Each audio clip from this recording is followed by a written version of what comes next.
सभी विद्यार्थियों का एक बार फिर से हार्दिक स्वागत। देखिए, हम मौलिक अधिकारों की इस पूरे चैप्टर को पढ़ रहे हैं। पिछली 5-6 क्लासों में हमने पढ़ा, शुरुआती चीज़ें हमने मौलिक अधिकारों के बारे में पढ़ी। समानता का अधिकार हम शुरू कर ही चुके हैं।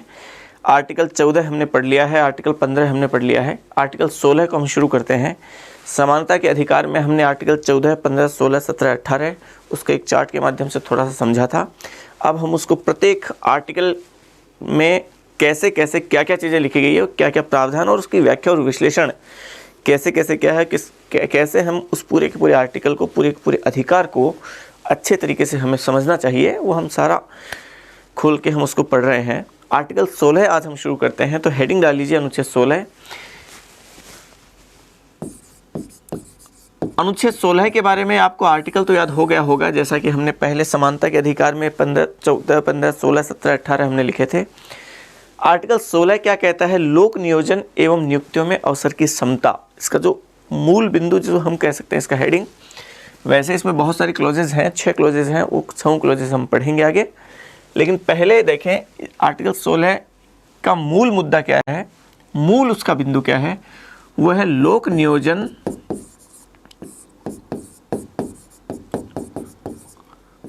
एवं नियुक्तियों में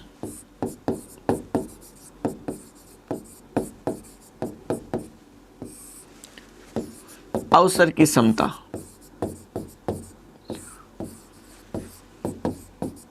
समता का मतलब समानता।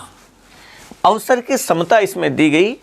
लोक नियोजन शब्द का अर्थ अगर समझें तो एम्प्लॉयमेंट, पब्लिक एम्प्लॉयमेंट। लोक नियोजन का मतलब सरकारी नौकरियों में एम्प्लॉयमेंट, सरकारी रोजगार एक तरीके से, और नियुक्तियों का मतलब अपॉइंटमेंट। तो इसमें अवसर की समता आर्टिकल 16 कहता है। इसके पहले क्लोज को हम खासतौर से पढ़ते हैं। ये पहले क्लोज की ही एक तरीके से भाषा है। पहले क्लोज में अलग बात है, दूसरे क्लोज में उससे अलग बात है, तीसरे क्लोज, चौथा क्लोज, पांचवा क्लोज और छठा क्लोज। हम सारे क्लोजेस थोड़े से पढ़ते हैं। आर्टिकल 15 को आपने पढ़ा। आर्टिकल 15 से काफ़ी हद तक आर्टिकल 16 समानता रखता है, हालांकि उससे अलग भी है, लेकिन उसकी भाषा आप जब आर्टिकल 16(2) को पढ़ेंगे तब आप उसको पाएंगे कि आर्टिकल 15(1) की भाषा से आर्टिकल 16(2) की भाषा काफ़ी हद तक मिलती है। हालांकि काफ़ी हद तक वो अलग भी है, अलग कुछ कहा गया है, लेकिन उसके साथ मैच भी करती है। और आर्टिकल 15(1) आपको याद है अगर, तो आपको आर्टिकल 16(2) बहुत आसानी से वो याद हो जाएगा। हम कोशिश करेंगे कि इन सब चीज़ों को जोड़ के थोड़ा सा इस तरीके से हम पढ़ें कि वो सब चीज़ें आपको बहुत अच्छे तरीके से आसानी से याद हो जाए। तो आर्टिकल्स को याद करना बहुत इम्पोर्टेंट है, उसकी भाषा को याद करना बहुत इम्पोर्टेंट है। कम से कम मौलिक अधिकारों के आर्टिकल्स तो आपको बहुत अच्छे तरीके से क्लोजेज के साथ याद होने चाहिए। आर्टिकल 12 में आपने पढ़ा राज्य की परिभाषा। आर्टिकल 13 में आपने 4 क्लोज पढ़े, आपको एकदम याद होने चाहिए। आर्टिकल 13(1) क्या है, 2 क्या है, 3 क्या है, और चौथा जो बाद में जुड़ता है 24वें संविधान संशोधन से, उसमें क्या है। 13(1) का संबंध संविधान पूर्व की विधियों से है। 13(2) का संबंध संविधान लागू होने के बाद की बनाई गई विधियों से है। 13(3) में विधि की परिभाषा है। 13(4) में संविधान संशोधन विधि के अंतर्गत नहीं आता, ये बात कही गई, वो एकदम परफेक्टली याद होना चाहिए। 14 में विधि के समक्ष समता और विधि का समान संरक्षण की बात की गई है कि इससे कोई व्यक्ति वंचित नहीं होगा। फिर 15 में पहला क्लोज, दूसरा क्लोज, तीसरा क्लोज, चौथा क्लोज, पांचवा क्लोज, ये सारे क्लोजेस दिए गए हैं। छठा क्लोज भी, हालांकि उसकी हम 16(6) पढ़ेंगे, उसके साथ ही 15(6) को भी पढ़ लेंगे साथ में। तो 15(1) क्या कहता है वो आप जानते हैं कि राज्य नागरिकों में केवल धर्म, मूलवंश, जाति, लिंग या जन्म स्थान के आधार पर विभेद नहीं करेगा। मैं आर्टिकल 15 को थोड़ा स्पेशली इसलिए बता रहा हूँ कि 16 का संबंध थोड़ा सा उसके साथ थोड़ा सा मैच करता है। आर्टिकल 15 को मैं थोड़ा सा वापस रिवाइज कर रहा हूँ ताकि आपको वो थोड़ा सा रिकॉल हो जाए। आर्टिकल 15(1) कहता है कि राज्य नागरिकों में केवल धर्म, मूलवंश, मेरे साथ बोलिए आप, अगर आपको याद है तो उसको साथ जब बोलेंगे तो आपको एकदम पक्का याद हो जाएगा। वो पहला जो शब्द लिया गया राज्य नागरिकों में, केवल पहला शब्द लिया गया वो धर्म, दूसरा जाति नहीं है, ध्यान रखना, मूलवंश, फिर जाति, फिर लिंग, और फिर पांचवा जन्म स्थान के आधार पर विभेद नहीं करेगा, भेदभाव नहीं करेगा। ये 15(1) कहता है। 15(2) में हमने बात की कि कोई नागरिक वंचित नहीं होगा, केवल इन आधारों पे, वो 5 आधार है, वो 5 आधार बताए गए कि कोई नागरिक केवल धर्म, मूलवंश, जाति, लिंग या जन्म स्थान के आधार पर, फिर 2 बिंदु बनाकर 4 स्थान दिए गए उनमें प्रवेश करने से वंचित नहीं होगा, और बी में 5 स्थान दिए गए, उनका उपयोग करने से वंचित नहीं होगा। जो ए में 4 स्थान दिए गए, वो 4 स्थान आप जानते हैं कौन कौन से हैं। पहला जो शब्द लिया गया उसमें यूज, वो दुकानों, सार्वजनिक भोजनालयों, होटलों और सार्वजनिक मनोरंजन के स्थानों का में प्रवेश करने से वंचित नहीं होगा। और दूसरे में जो कहा गया, वो कहा गया उसमें 5 शब्द हैं, और 5 शब्दों में के पहले भी ये बात लिखी गई कि ऐसे स्थान जो अंशतः या पूर्णतः राज्य निधि से पोषित हैं, राज्य निधि से आम जनता के उपयोग हेतु निर्मित 5 स्थान हैं। कुओं, तालाबों, स्नान घाटों, सड़कों और समागम के स्थानों का उपयोग करने से वंचित नहीं होगा कोई भी नागरिक। ये 15(1) और 2 की बात की गई। इसमें भेदभाव न करने की बात की गई, जबकि 15(3), 15(4) और 15(5) और 15(6) भी हम कर लेंगे अभी आज। इनमें भेदभाव करने की बात की गई, तर्कसंगत आधार पे भेदभाव करने की बात की गई, क्योंकि माना गया कि जब आप वंचित वर्गों को, पिछड़े वर्गों को पुश करने के लिए, ऊपर उठाने के लिए, उनको थोड़ा सहायता देने के लिए यदि उनको थोड़ा आप सहयोग करते हैं, उनकी सहायता करते हैं, उनको अतिरिक्त सहायता प्रदान करते हैं, तो ये एक तरीके से असमानता के अंतर्गत नहीं आता, बल्कि ये भी एक प्रकार की समानता है, जिसे हम तर्कसंगत असमानता कहते हैं। तो यहाँ पे 15(3) में महिलाओं और बच्चों के लिए प्रावधान, 15(4) में SC, ST और सामाजिक और शैक्षणिक दृष्टि से पिछड़े वर्गों के लिए प्रावधान, 15(5) में SC, ST और सामाजिक और शैक्षणिक दृष्टि से पिछड़े वर्गों के लिए शिक्षण संस्थाओं में प्रवेश से संबंधित प्रावधान, और 15(6) में EWS की बात, जो 103वें संविधान संशोधन में अभी 2018 में प्रावधान नहीं हुए, उसके तहत ये है। तो यहाँ एक बात और ध्यान रखनी है, आर्टिकल 15 में 15(1) से लेकर 3 तक मूल संविधान का हिस्सा, जबकि 15(4), 15(5) और 15(6) बाद में जोड़े गए। 15(4) पहले संविधान संशोधन से, 15(5) 93वें संविधान संशोधन से, और 15(6) 103वें संविधान संशोधन से वो शामिल किया गया। ठीक है, 15(6) हम पढ़ते हैं। अब 15(6) का पहला क्लोज पढ़ते हैं। अनुच्छेद 16(1) पहला क्लोज क्या कहता है? 16(1) वो, अच्छा एक बात इससे पहले, हालांकि वो बात शायद आप सभी लोग जानते होंगे, लेकिन मैं समझता हूं कि वो समझा देना भी थोड़ा सा ज़्यादा ठीक रहेगा। आपको क्या लगता है कि जैसे मैं लिख रहा हूं अनुच्छेद 16(1), अनुच्छेद 16(2), अनुच्छेद 16(3), अनुच्छेद 16(4), अनुच्छेद 16(5), अनुच्छेद 16(6), जो आएंगे क्लोजेज आएंगे आर्टिकल 16 के, तो आर्टिकल 16(1) और आर्टिकल 16(2), वो आर्टिकल 16(1) पहला क्लोज है, 2 दूसरा क्लोज है, वो आर्टिकल 16 के अधीन है, उसके अंतर्गत ही ये अलग आर्टिकल है। आपको क्या लगता है कि आर्टिकल 16(1) आर्टिकल 16 का हिस्सा है या उससे अलग है? तो आप में से सभी स्टूडेंट्स शायद जानते हैं ये बात कि आर्टिकल 16 के 6 क्लोजेज हैं, और वो 6 बातें आर्टिकल 16 के अंतर्गत ही आती है, उससे अलग नहीं है। 16 में 6 बातें कही गई, वो 6 अलग अलग क्लोज हैं, 1 से लेकर 6 तक, तो वो आर्टिकल 16 का ही हिस्सा है, उसी के अंग हैं। लेकिन जब आप पढ़ते हैं अनुच्छेद, जैसे मान लीजिए आपने पढ़ा 21 प्राण एवं दैहिक स्वतंत्रता, और फिर आप पढ़ते हैं अनुच्छेद 21 के या 21A पढ़ते हैं, इंग्लिश में इसको कहते हैं 21A। तो यहाँ आप कंफ्यूज मत हो जाना, यहाँ पे आप में से कई स्टूडेंट्स को कंफ्यूजन हो सकता है ऐसा। यहाँ आपको ये ध्यान रखना है कि आर्टिकल 21 के, वो 21 के अंतर्गत नहीं आता। 21 अलग है, 21 के अलग आर्टिकल है, दोनों आर्टिकल्स अलग अलग हैं। 21 के 21 का हिस्सा नहीं है, ये आपको खास बात ध्यान रखनी है। ठीक ही जैसे ऐसे ही पंचायती राज जब हम पढ़ते हैं, आर्टिकल 243 पढ़ते हैं, 243A पढ़ते हैं, 243B पढ़ते हैं, C, D, E, F, G, H, I आगे तक जाता है, तो वो जो आर्टिकल्स हैं वो आर्टिकल 243 का हिस्सा नहीं है, बल्कि अलग आर्टिकल हैं। 243A अलग है, 243B अलग है, 243 अलग है। ये 243 के हिस्से नहीं है, बल्कि इनसे सेपरेट है, एकदम अलग आर्टिकल्स हैं। ये खास बात ध्यान रखनी है। तो फिर आपको एक कन्फ्यूजन थोड़ा सा मैं दूर और कर देता हूँ, शायद आप, हमारी चर्चा इस बारे में पहले हुई है, लेकिन आप उस बारे में थोड़ा मैं आपको रिकॉल करा देता हूँ। जैसे आप पढ़ते हैं आर्टिकल 39A, तो आर्टिकल 39A आर्टिकल 39 से अलग है, आप जानते हैं। लेकिन जब आप पढ़ते हैं आर्टिकल 39A,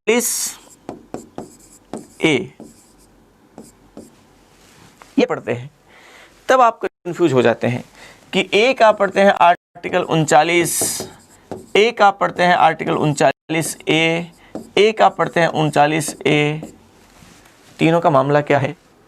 तो यहाँ खास बात ये ध्यान रखनी है कि आर्टिकल 39 उसके कई क्लोजेज हैं, उसके कई बिंदु हैं, उसमें 39A भी एक बिंदु है, 39A B C D E F तक है, जबकि आर्टिकल 39A एकदम अलग सेपरेट आर्टिकल है। ये ध्यान रखनी है बात। 39 ये स्मॉल ABCD आती है वो आर्टिकल 39 का ही हिस्सा है, जबकि कैपिटल ABCD आती है वो आर्टिकल 39 से अलग है। किसी भी आर्टिकल में देख लीजिए, जब भी कैपिटल ABCD है ना, इसका मतलब वो उस आर्टिकल से अलग आर्टिकल है, एक नया आर्टिकल है, जबकि स्मॉल ABCD आए इसका मतलब वो उसी का हिस्सा है। ये खास बात ध्यान रखनी है। लेकिन हिंदी में कैसे पहचानेंगे? इंग्लिश में तो कैपिटल भी होता है, स्मॉल भी होता है, हिंदी में कैसे पहचानेंगे हम? हिंदी में तो क ही लिखेंगे हम ए को। अब ए को जब क ही लिखेंगे तो क में स्मॉल और कैपिटल तो होता नहीं है, तो कैसे पहचाने कि आर्टिकल 39 जो यहाँ पे ये लिखा है ये वाला लिखा है कि ये वाला लिखा है? इसको पहचान कैसे करेंगे? तो पहली बात तो हिंदी में इसकी पहचान करने के लिए आपको पता होना चाहिए कि उसमें लिखा क्या गया है, इसके अंदर लिखी गई बात लिखी है या इसके अंदर लिखी गई बात लिखी है। लेकिन अगर आपको वो याद नहीं है कि उन दोनों के अंदर क्या बात लिखी है, तब इसकी पहचान करने का अंग्रेजी वर्जन ही इसका एकमात्र सहारा है। लेकिन थोड़ा सा अगर करें तो आप ये भी कर सकते हैं कि यदि ऐसे लिखा है इसका मतलब तो ये है, और यदि 39 ऐसे लिखा है तो इसका मतलब ये है। लेकिन फिर भी कभी कभी प्रिंटिंग में मिस्टेक्स आ सकती है, हो सकता है ऐसे लिख दें लेकिन उसमें इस बात का के बारे में कहा गया ऐसा भी हो सकता है। वो थोड़ा सा आप ध्यान रखें इन सब चीज़ों का। ये थोड़े से सामान्य बातें हैं जिनका मौलिक अधिकारों के से कोई संबंध नहीं है, लेकिन संविधान से संबंध जरूर है, आपकी सामान्य समझ से संबंध जरूर है। और ये सामान्य समझ आपकी संविधान के संबंध में, आर्टिकल्स के संबंध में वो होनी ही चाहिए। आप यदि मौलिक अधिकारों जैसी डीप आर्टिकल्स पढ़ रहे हैं, वो जो कंसेप्ट पढ़ रहे हैं, तो ये कंसेप्ट पढ़ने से पहले आपकी ये सामान्य चीज़ें तो बेसिक्स तो क्लियर होने ही चाहिए कि संविधान में असल में उसकी संरचना कैसी है, क्या है। चलिए खैर हम बढ़ते हैं आगे।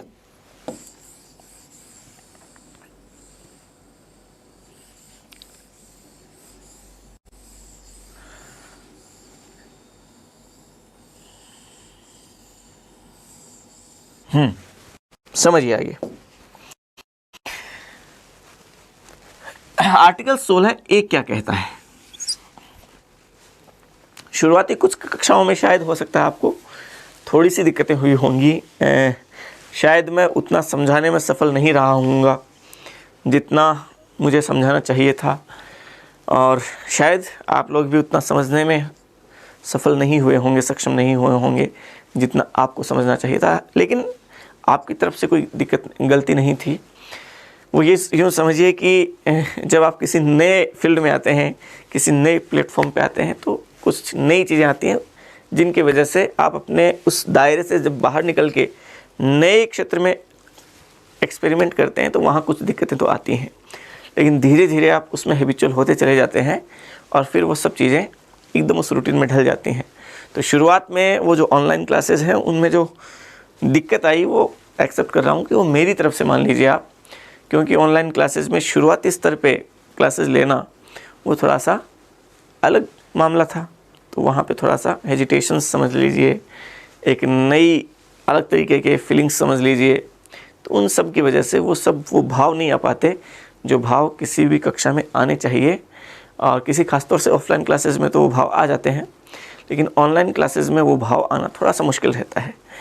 तो अब हम ये समझ लीजिए कि हम तो क्या, मैं कम से कम इस सांचे में थोड़ा ढल चुका हूँ, तो अब शायद आपको इन क्लासेस का शायद थोड़ा बहुत समझ पा रहे होंगे, ज़्यादा उन क्लासेस की तुलना में थोड़ा सा ज़्यादा बेहतर समझ पा रहे होंगे। खैर इस कोशिश करेंगे कि ये भाव बना रहे। और चलिए मूल मुद्दे पे आइए आप।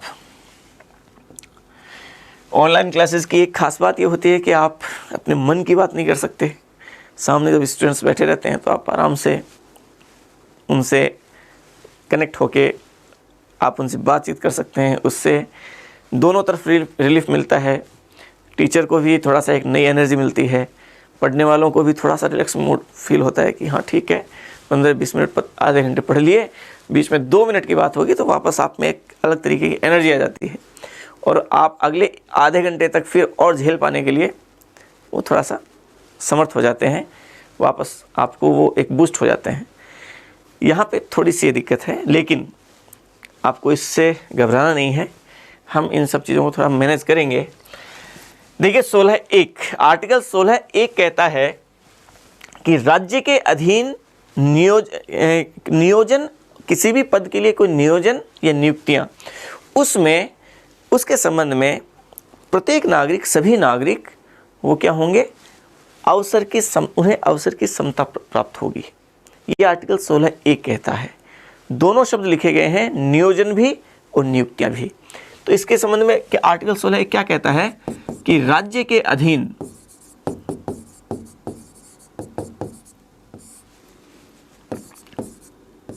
पद पर, नियोजन का मतलब तो होता है एम्प्लॉयमेंट। इंग्लिश का अगर आप में से कोई कुछ बच्चे इंग्लिश मीडियम के हैं तो यहाँ पे तो देखिए इसका मतलब एम्प्लॉयमेंट, ठीक है ना। नियोजन तथा या नियोजन और नियुक्तियों में, नियुक्ति का मतलब अपॉइंटमेंट, नियुक्ति के संबंध में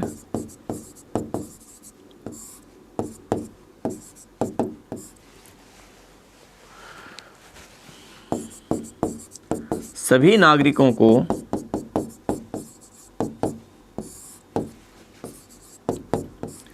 अवसर की समता प्राप्त होगी।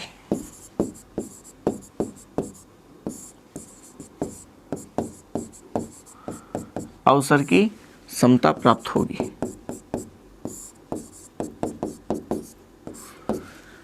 ठीक है, ये आर्टिकल 16(1) कहता है। तो यहाँ 16(1) के संबंध में थोड़ा सा समझते हैं। पहली बात तो ये राज्य के अधीन पद पर, राज्य के अधीन पद पर, अच्छा इससे पहले एक बात और समझ लीजिए, यहाँ लिखा है सभी नागरिकों को ये प्राप्त होगी। इसका सीधा सा मतलब ये है कि आर्टिकल 15 की तरह आर्टिकल 16 भी, आर्टिकल 16 के तहत ये अधिकार भी केवल नागरिकों को प्राप्त है, सभी व्यक्तियों को प्राप्त नहीं है। तो आर्टिकल 16 भी केवल किसे प्राप्त है, ये केवल नागरिकों के लिए आर्टिकल है। एक बात तो ये ध्यान रखें, ठीक है।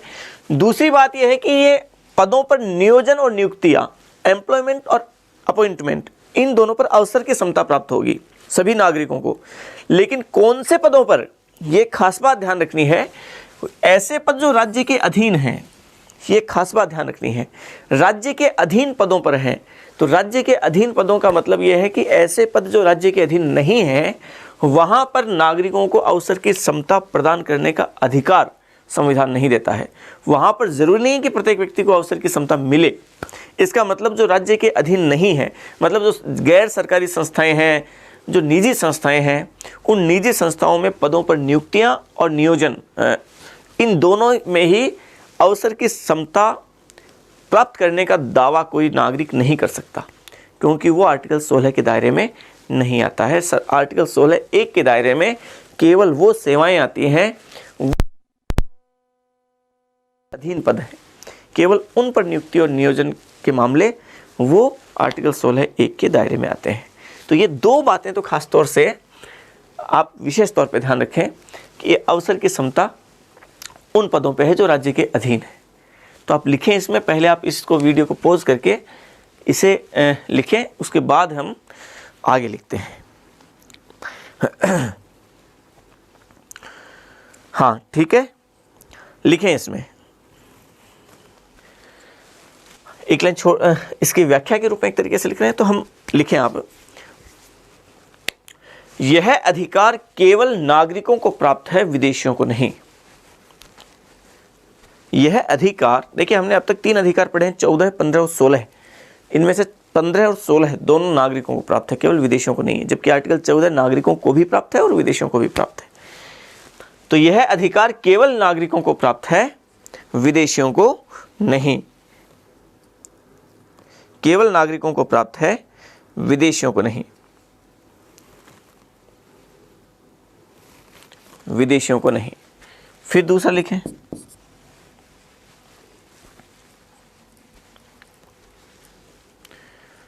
तो देखो लोक नियोजन जो लिखा ना, लोक नियोजन का मतलब राज्य के अधीन पद होते हैं। लोक नियोजन का मतलब सार्वजनिक पद जो राज्य के अधीन है, इसका मतलब लोक होता है, सरकारी। हाँ, तो दूसरा लिखें इसमें, लिखें यह अधिकार यह अधिकार केवल उन पदों पर नियोजन तथा नियुक्तियों के संबंध में, केवल उन पदों पर नियोजन तथा नियुक्तियों के संबंध में लागू होता है, लागू होता है जो पद राज्य के अधीन है, जो पद राज्य के अधीन है, जो पद राज्य के अधीन है, राज्य के अधीन है। अर्थात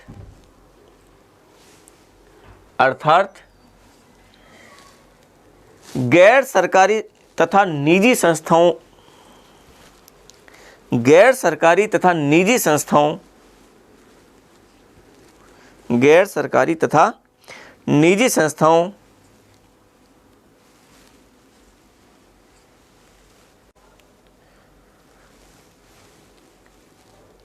के पदों पर, के पदों के संबंध में, के पदों के संबंध में यह अधिकार लागू नहीं होता है, यह अधिकार लागू नहीं होता है, यह अधिकार लागू नहीं होता है। ठीक है, ये आर्टिकल 16(1) है। तो ये नौकरियों के संबंध में, सरकारी नौकरियों के संबंध में एक तरीके से आप सीधे सीधे तौर पे अगर नियोजन और नियुक्ति को कहें तो सीधे सीधे नौकरियां हैं। लेकिन ये भी एक बात ध्यान रखें कि राज्य के अधीन भी जो सरकारी संस्थाएं हैं वहाँ पे केवल एम्प्लॉयमेंट के बारे में ये है, लेकिन जो संविदा कर्मी है, संविदा के अंतर्गत कुछ को जो किया जाता है उनके मामले में ये लागू नहीं होता है। संविदा के तहत जो नियुक्तियाँ की जाती हैं कर्मचारियों की, उनके दायरे में लागू नहीं होता, उनके संबंध में लागू नहीं होता, ये केवल एम्प्लॉयमेंट के संबंध में लागू होता है। तो ये ध्यान रखें आप, ये 16(1) है। ठीक है, हम आगे बढ़ते हैं, आर्टिकल 16(2) को पढ़ते हैं।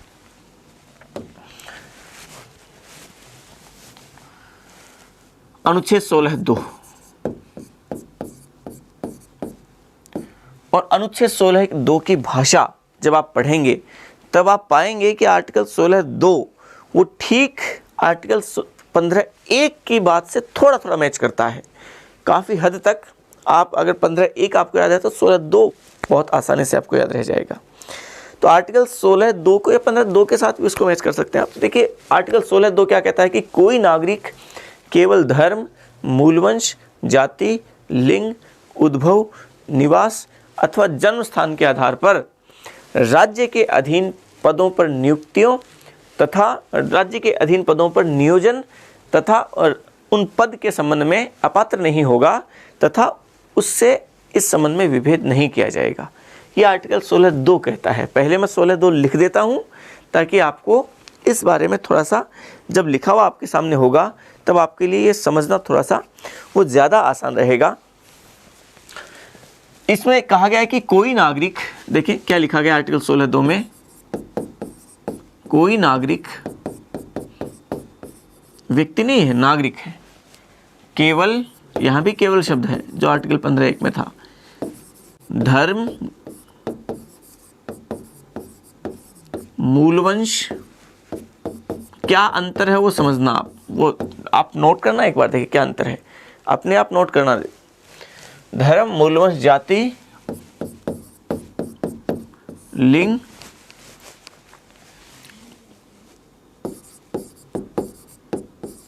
उद्भव, पहले जन्म स्थान है अथवा निवास के आधार पर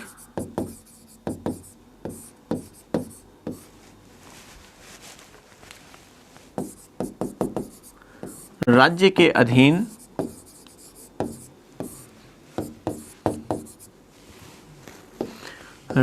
अधीन नियोजन तथा पद के लिए अपात्र नहीं होगा तथा उससे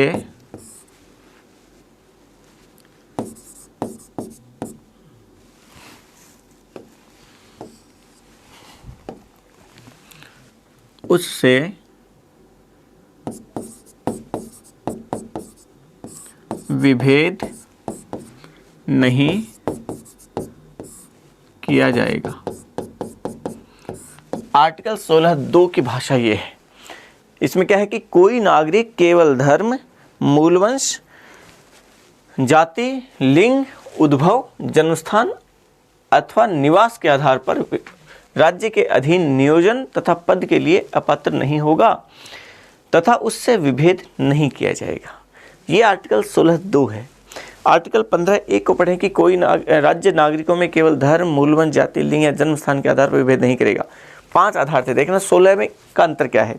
वहाँ तो इन पर विभेद नहीं किया जाएगा, ये बात कही गई। 16(2) का संबंध एक तो है लोक नियोजन से, एक तो है मतलब नौकरियों के संबंध में नियोजन और पदों पर, एक तो ये बात आ गई जो आर्टिकल 15 से उसको अलग करती है।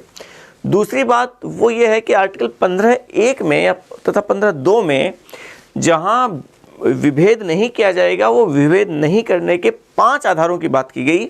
उसमें जो आधार थे वो थे धर्म, मूलवंश, जाति, लिंग और जन्मस्थान। ये 5 आधार थे, जबकि इसमें जो आधार हैं वो 7 आधार हैं।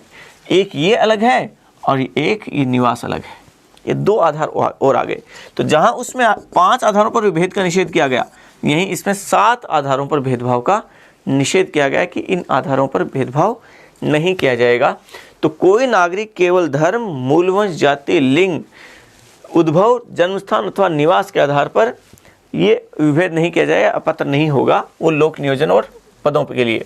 यहाँ 2 जो अन्य आपको याद रखने हैं, इनका स्थान कहाँ पे है, ध्यान रखें कि पहले वो 4 लिखते हैं, 5वां है उससे एक उद्भव पहले है, निवास बाद में है, बस फिर आपको याद रह जाएगा। अगर वो 5 आपको याद है, धर्म, मूलवंश, जाति, लिंग और जन्मस्थान 5 है, तो इसमें धर्म, मूलवंश, जाति, लिंग, अब यहाँ पे एक उद्भव तो यहाँ लिखना है बीच में, फिर लास्ट उसका जन्मस्थान हुआ आ जाएगा और अंत में फिर एक निवास का और उसमें जोड़ देना है। तो इन आधारों पर विभेद नहीं किया जाएगा, आर्टिकल 16(2) ये खास तौर से कहता है। तो आप लिखें, पहले से वीडियो पॉज कीजिए और आप इसे लिखें। उसके बाद हम आगे बढ़ते हैं। कोई नागरिक, यहां से लिख लीजिए वीडियो पॉज करके,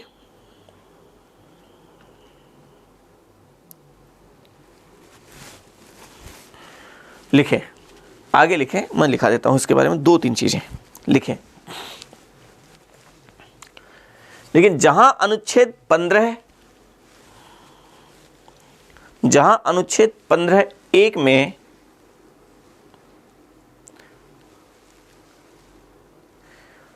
पांच आधारों पर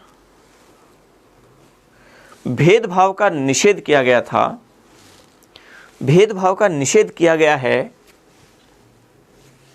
5 आधारों पर भेदभाव का निषेध किया गया है,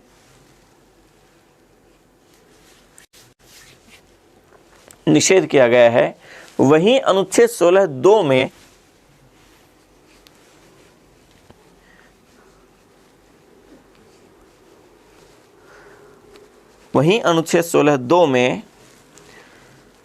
भेदभाव को निषेधित करने के, भेदभाव को निषेधित करने के 7 आधार दिए गए हैं। और 7 आधार दिए गए हैं, आगे कोष्टक में लिख लेना, 5 प्लस उद्भव प्लस निवास, बस अब आपको याद रह जाएगा। 5 तो वो है, फिर 2 एक्स्ट्रा उद्भव और निवास है, वो आगे उसका आगे कोष्टक में लिख लें। निषेधित करने के 7 आधार दिए गए हैं और आगे कोष्टक में 5 प्लस उद्भव प्लस निवास, ये लिख लीजिए। अच्छा, एक बात और ध्यान रखें, वहां 16(1) में क्या था, एक तो एम्प्लॉयमेंट और दूसरा अपॉइंटमेंट। यहाँ 16(2) में जो नियोजन शब्द ना, नियोजन है एक तो, एम्प्लॉयमेंट और पद है, पद का मतलब ऑफिस, ठीक है, इस तरीके से। तो वो भेदभाव नहीं किया जाएगा, ये आर्टिकल 16(2) वो इस बारे में कहता है। चलिए हम आगे बढ़ते हैं और आर्टिकल 16(3) के बारे में समझते हैं।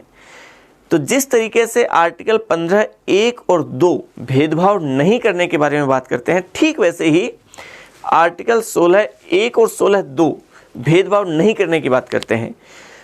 जैसे आर्टिकल 15(3) में भेदभाव करने की बात की गई, तर्कसंगत भेदभाव का समर्थन किया गया, वैसे ही आर्टिकल 16(3), 16(4), 16(5) और 16(6) उनमें तर्कसंगत आधार पर भेदभाव करने की बात की गई है। लेकिन खास बात आपको ध्यान ये रखनी है कि जहां आर्टिकल 15(1), 2 और 3 मूल संविधान का हिस्सा थे और 15(4), 5 और 6 बाद में जुड़े, लेकिन आर्टिकल 16 में आर्टिकल 16(1) से लेकर 16(5) तक मूल संविधान का हिस्सा थे, आर्टिकल 16(6) बाद में जुड़ा है केवल। ये आप थोड़ा सा ये याद रखना है आपको, वो हम आगे बात करेंगे इसके बारे में। चलिए 16(3) क्या कहता है उसे समझिए आप। अनुच्छेद 16(3) कहता है कि संसद विधि द्वारा, हालांकि इसकी भाषा तो थोड़ी सी अलग है, लेकिन अगर वो भाषा हम टेक्निकली भाषा लिखेंगे तो फिर आपके लिए थोड़ा सा समझना वो थोड़ा मुश्किल हो जाएगा। वो ये कहा गया कि संसद विधि द्वारा किसी राज्य या संघ राज्य क्षेत्र की सेवाओं के लिए उस राज्य के निवासियों को प्राथमिकता देने के प्रावधान कर सकती है। ये आर्टिकल 16(3) कहता है। हम इस बारे में थोड़ा विस्तार से पढ़ेंगे, पहले इसको लिख लीजिए आप। संसद विधि द्वारा, विधि द्वारा मतलब विधि बनाकर, विधि द्वारा किसी राज्य, यहाँ राज्य का मतलब राज्य सरकार है, ठीक है ना, किसी राज्य अथवा संघ राज्य क्षेत्र,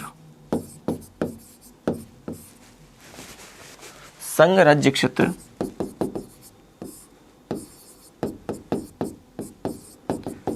के अधीन सेवाओं में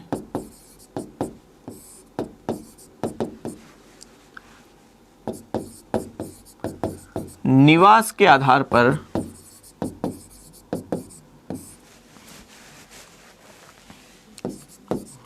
प्रावधान कर सकती है, प्रावधान कर सकेगी।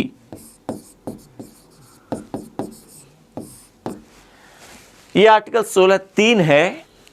अब एक बात थोड़ी सी आपको अटपटी लग सकती है और ऐसा होना स्वाभाविक भी है, लेकिन ऐसा क्यों किया गया हम इस बारे में भी चर्चा करेंगे और थोड़ी आपकी जो दिक्कतें हैं उनके ऊपर भी बात करेंगे।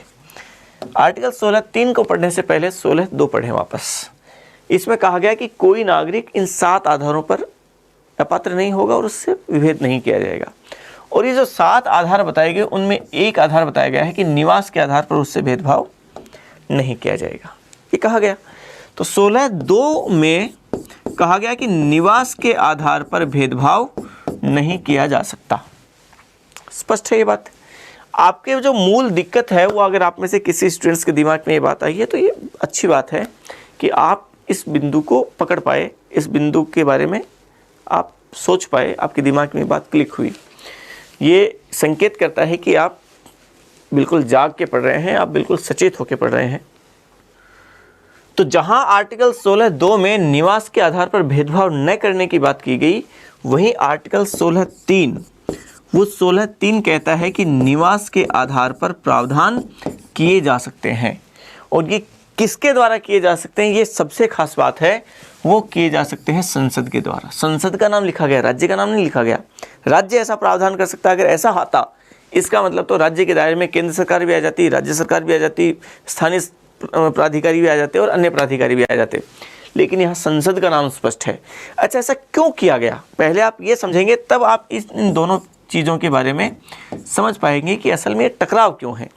वरना तो फिर बाद में मान लीजिए संविधान के 2 बिंदु, एक ही अनुच्छेद के 2 बिंदुओं में सीधा सीधा ऐसा टकराव, कौन से बिंदु को हम सही माने, कौन से बिंदु को हम चुनौती दें, ऐसा तो हो नहीं सकता कि 2 बिंदु हैं दोनों विरोधी हो जाएं एक दूसरे के। हमें ऐसा लग रहा है कि दोनों विरोधी हैं, लेकिन आप समझिए इस बात को कि ऐसा क्यों किया गया। एक रास्ता, ऐसा एक जो फ्लेक्सिबिलिटी दी गई वो क्यों दी गई, संसद को अधिकार क्यों दिया गया।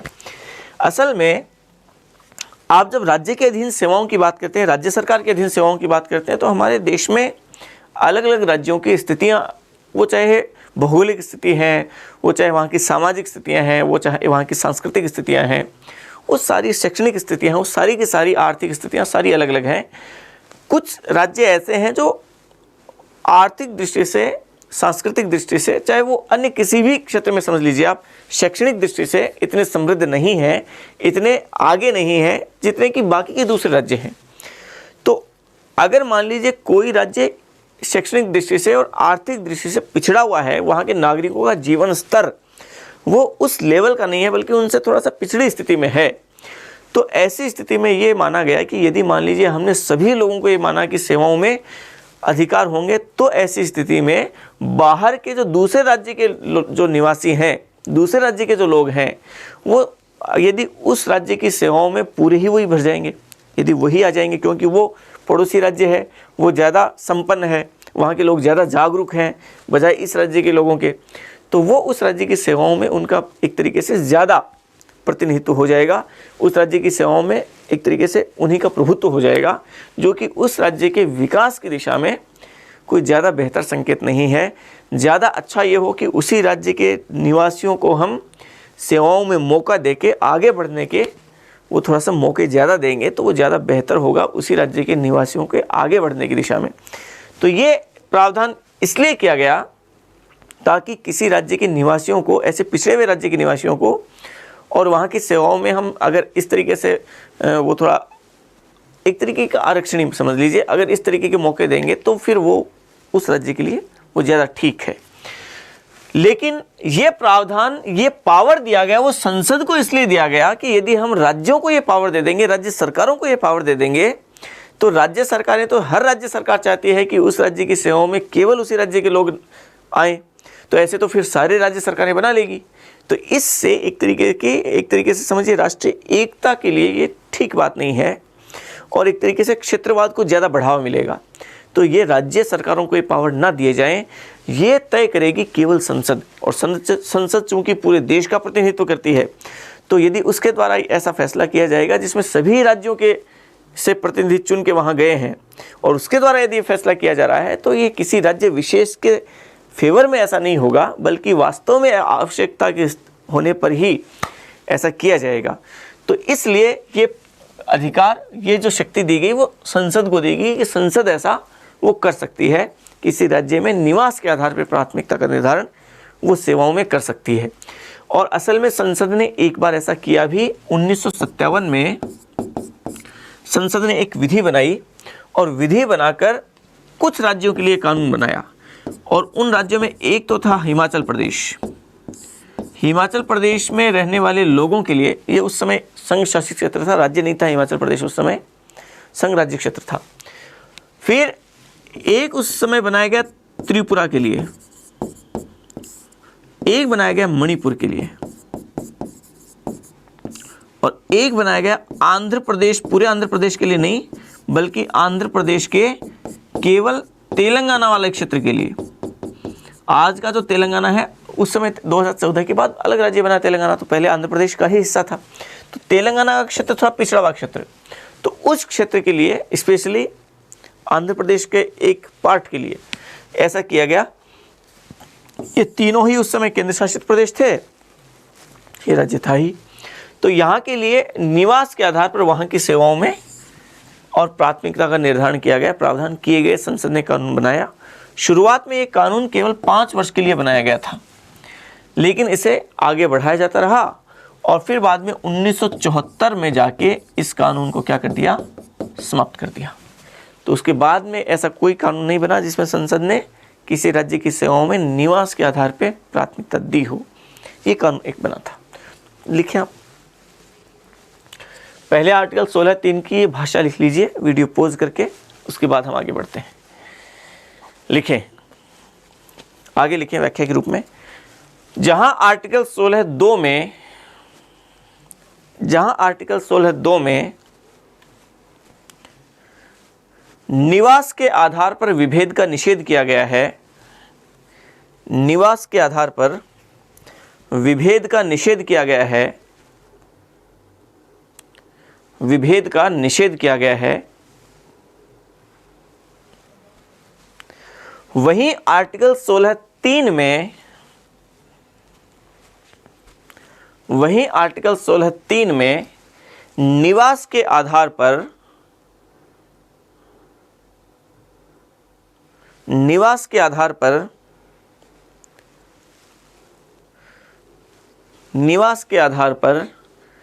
प्रावधान करने की शक्ति संसद को दी गई है। निवास के आधार पर प्रावधान करने की शक्ति संसद को दी गई है, मतलब ये स्वीकार करता है इस बात को, निवास के आधार पर प्रावधान किए जा सकते हैं और वो संसद के द्वारा किए जा सकते हैं। तो एक तरीके से थोड़ा सा विरोध की स्थिति है, लेकिन इसे हम पूरे तौर पे विरोध नहीं कह सकते। एक तरीके से ही इसलिए किया गया कि सभी राज्यों को हम थोड़ा सा, ऐसे राज्यों को खास तौर से ध्यान में रखा गया जो पिछड़ी हुई दशा में है। लिखें, अगली पंक्ति में लिखें अनुच्छेद 16(3) का यह प्रावधान, अनुच्छेद 16(3) का यह प्रावधान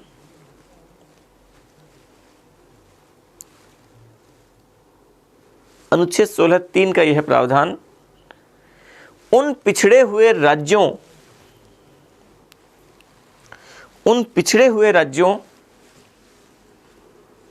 को ध्यान में रखकर किया गया,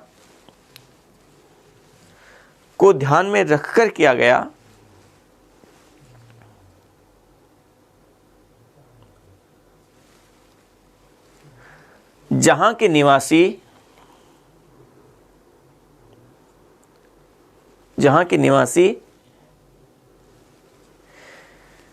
शैक्षणिक तथा आर्थिक स्थिति में पिछड़ी हुई दशा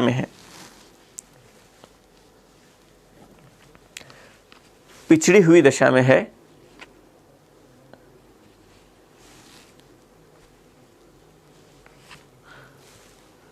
ताकि उन लोगों को आवश्यक होने पर निवास के आधार पर प्राथमिकता प्रदान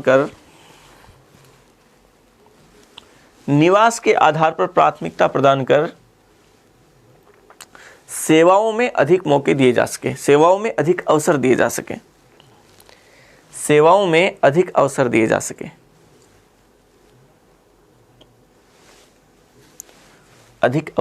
सके, ठीक है, ये स्पष्ट है आपके। लिखें अगली पंक्ति में, लिखें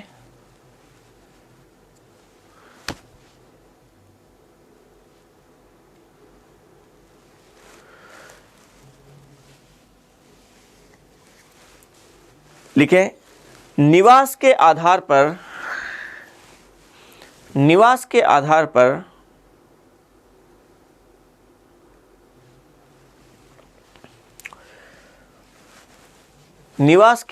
पर प्रावधान करने की यह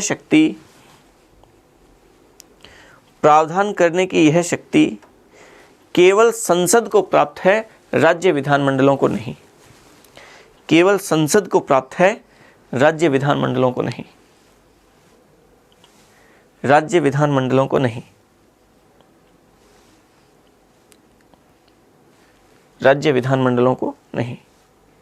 फिर लिखें, संसद ने 1957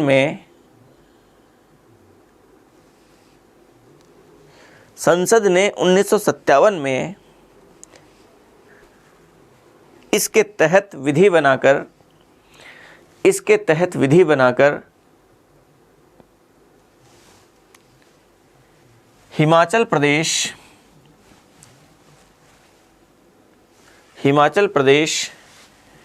त्रिपुरा, मणिपुर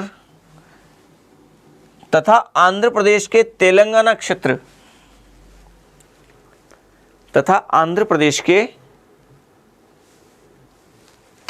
क्षेत्र के निवासियों के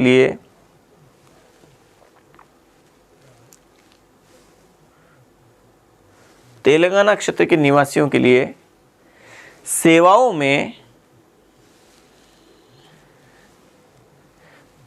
निवास के आधार पर प्रावधान किया।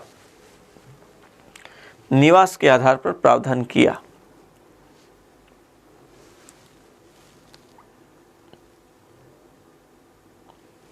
निवास के आधार पर प्रावधान किया। 1974 में इस विधि को समाप्त कर दिया गया। 1974 में इस विधि को समाप्त कर दिया गया। ठीक है, वर्तमान में ऐसी कोई विधि और लागू नहीं है। चलिए, यहाँ तक 16(3) का मामला हुआ। आगे और समझिए आप, एक बहुत महत्वपूर्ण आर्टिकल अब आने वाला है जो काफ़ी हद तक विवादित भी रहा और विस्तृत भी है। आर्टिकल 16(4). आर्टिकल 16(4) को यदि आपने बहुत अच्छे से समझ लिया तो ये समझिए कि ये आर्टिकल कुछ कलिष्ठ आर्टिकल जितने भी जटिल आर्टिकल्स हैं या फिर विस्तृत आर्टिकल्स हैं, उन्हीं में से ये एक आर्टिकल है। आपने यदि इसके प्रावधानों को अच्छे से समझ लिया तो आप काफ़ी हद तक संविधान के उन जटिल कॉन्सेप्ट्स हैं उन सब को समझ पाने में एक तरीके से कामयाब हो पाएंगे। आर्टिकल 16(4) का संबंध आप जानते हैं आरक्षण से है, नौकरियों में आरक्षण से है। वैसे आरक्षण जो संसद में और विधानमंडलों में जो आरक्षण है वो तो आर्टिकल 330, 31, 32, 33 और 34 उनमें है। 330, 331, 332, 333 और 334 वहाँ पे है। लेकिन नौकरियों में जो आरक्षण है, नियोजन और पदों पे आरक्षण है, वो आर्टिकल 16(4) कहता है। और आर्टिकल 16(4) क्या कहता है, वो 16(4) को समझना आप, आरक्षण की बात की गई है और ये इतना विवादित आर्टिकल है कि बहुत सारे लोग इस आर्टिकल को एक तरीके से जिनको आरक्षण का लाभ मिल रहा है वो इसे यूँ समझिए कि समझते हैं कि ये आर्टिकल एक वरदान है, जबकि बहुत सारे लोग ऐसे हैं जो इस आर्टिकल को अभिशाप के रूप में देखते हैं। लेकिन हमें उस मूल्यांकन की तरफ नहीं जाना है, हमें ऐसी समीक्षा की तरफ नहीं जाना है। हमें ये समझना है कि आर्टिकल 16 है क्या और उसमें प्रावधान किया क्या गया है और उसके अनुसार हमारे देश में आरक्षण की जो व्यवस्था है वो किस तरीके से कैसे कैसे आगे बढ़ी, वो सारा क्रम, वो सारी के सारी एक तरीके से सीरीज वो हम थोड़ी समझने की कोशिश करेंगे। आर्टिकल 16(4) क्या कहता है, पहले आप इस बिंदु पे आइए कि आर्टिकल 16(4) में कहा क्या गया। ठीक है, आर्टिकल 16(4) कहता है कि राज्य के अधीन जितने भी पद हैं और जो नियोजन है उसमें राज्य है वो अपने ऐसे पिछड़े हुए वर्गों को, नागरिकों के ऐसे पिछड़े हुए वर्गों को जो उस राज्य की राय में जिनका सेवाओं में पर्याप्त प्रतिनिधित्व नहीं है, उनके लिए वो आरक्षण का प्रावधान कर सकेगा। यह आर्टिकल 16(4) कहता है। तो 16(4) की भाषा को हम पहले लिख लेते हैं, उसके बाद हम आगे बढ़ेंगे। उसमें लिखा गया कि राज्य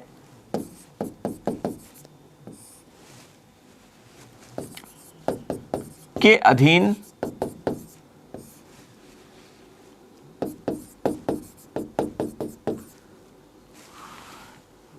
नियोजन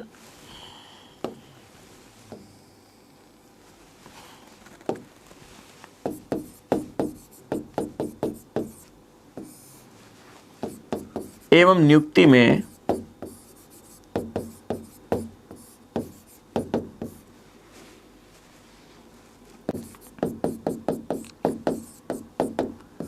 नागरिकों के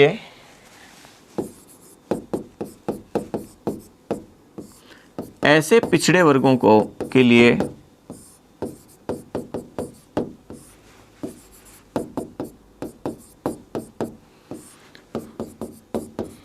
जिनका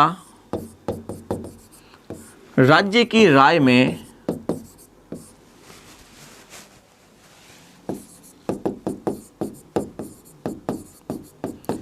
सेवाओं में पर्याप्त प्रतिनिधित्व नहीं है,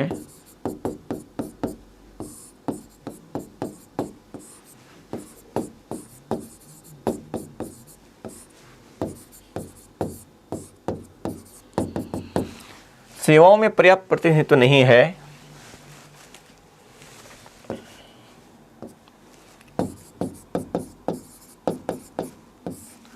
आरक्षण के प्रावधान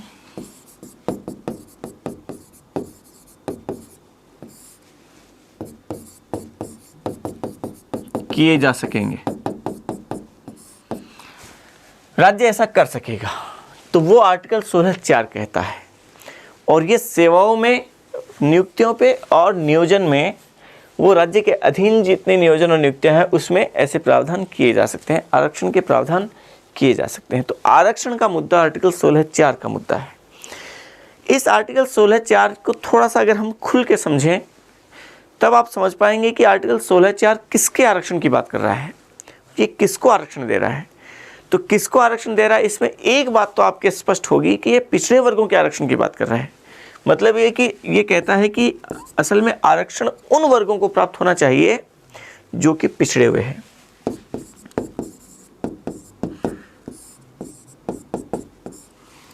मतलब आरक्षण प्राप्त करने के लिए जरूरी है कि उस वर्ग का पिछड़ा होना, कि वो वर्ग पिछड़ा हुआ हो। और यही वजह है कि हमारे भारत में प्रत्येक वर्ग इस बात में कोशिश में लगा है, ये साबित करने में लगा है कि वो पिछड़ा हुआ वर्ग है, वो बहुत ही बैकवर्ड वर्ग है, उस वर्ग के दायरे में आता है। दुनिया के तमाम देशों में हर देश के नागरिक, हर देश के लोग, हर देश के वर्ग वो इस बात को साबित करने में लगे हैं कि वो बड़े एडवांस है, वो बड़े प्रगतिशील है, वो उन्होंने बहुत ऊंचाइयां प्राप्त की है, उन्होंने बहुत प्रगति की है, उन्होंने बड़े मुकाम हासिल किए हैं। ये बात साबित करने में सभी के सभी देशों के लोग लगे हुए हैं। लेकिन हमारे यहाँ पे चूँकि आरक्षण प्राप्त करने के लिए ज़रूरी है कि वो वर्ग पिछड़ा हो, इसलिए हमारे यहाँ प्रत्येक वर्ग इस होड़ में ये साबित करने में जुटा हुआ है कि वो वर्ग सबसे पिछड़ा हुआ वर्ग है। हमने बिल्कुल प्रोग्रेस नहीं की है, हम अभी भी उसी ट्रेडिशंस में जी रहे हैं। ये साबित करने में वो लगा हुआ है ताकि वो पिछड़े वर्ग में शामिल हो जाए। तो ये एक बड़ा दुख का विषय तो है, लेकिन जो है वो है। तो लेकिन एक बात और ध्यान रखें, आरक्षण के लिए दो बिंदु खास तौर से हैं। एक तो ऐसा वर्ग जो कि पिछड़ा हुआ हो, लेकिन एक बात और भी है कि ऐसा वर्ग जिसका राज्य की राय में सेवाओं में पर्याप्त प्रतिनिधित्व नहीं हो। केवल पिछड़ा वर्ग होना ही पर्याप्त नहीं है, उसके लिए यह भी जरूरी है कि उसका सेवाओं में पर्याप्त प्रतिनिधित्व ना हो। तो ये दो आधार हम मान सकते हैं किसके, आरक्षण प्राप्त करने के। इन दो आधारों पर प्रतिनिधित्व आरक्षण प्रदान किया जाता है नियोजन में और नियुक्तियों में। समझ पा रहे हैं आप? चलिए यहां से हम थोड़ा सा इस कहानी को आगे बढ़ाते हैं। यहां से आप थोड़ा सा देखिए, एक बात ध्यान रखें, जो हम यहां पढ़ रहे हैं इसके आप अगर चाहें थोड़ा सा, अब तो लग रहा है कि थोड़ा सा बोझिल हो रहा है, तो यहाँ से थोड़ा सा आप ब्रेक ले सकते हैं। लेकिन यहाँ से जो हम शुरू कर रहे हैं उसको एक ही सीरीज में पढ़ना ज़रूरी है, इसलिए आराम से फ्रेश होके आ जाइए, आप हाथ मुँह धो के आ जाइए और आर्टिकल 16(4) को एक ही कड़ी में, एक ही साथ इसको पूरे को हमें पढ़ना है। ठीक है, तो यहाँ से देखें कि किसी भी वर्ग के लिए आरक्षण प्राप्त करने के लिए इन दोनों प्रावधानों का पूरा होना जरूरी है, इन दोनों बातों का पूरा होना जरूरी है। लेकिन आर्टिकल 16(4) में ये तो कहा गया कि पिछड़े वर्गों को आरक्षण दिया जाएगा, प्रावधान किए जाएंगे, लेकिन पूरे संविधान में ये कहीं भी स्पष्ट नहीं है कि पिछड़े वर्ग हैं क्या, पिछड़े वर्ग में आता कौन है। पिछड़े वर्ग की पहचान का कहीं भी कोई संकेत नहीं दिया गया, उसकी कोई पहचान नहीं बताई गई कि पिछड़ा वर्ग की परिभाषा क्या है और कौन से वर्ग पिछड़े वर्ग में आएंगे और पिछड़े वर्ग की पहचान क्या होगी, उसके संकेत क्या होंगे, कौन कौन से वर्ग पिछड़े वर्ग के दायरे में आएंगे, ये कहीं स्पष्ट नहीं किया गया। तो पहली समस्या तो ये रही कि चलिए हम आरक्षण दे तो देंगे, लेकिन देंगे किसे, बोले पिछड़े वर्ग को देंगे।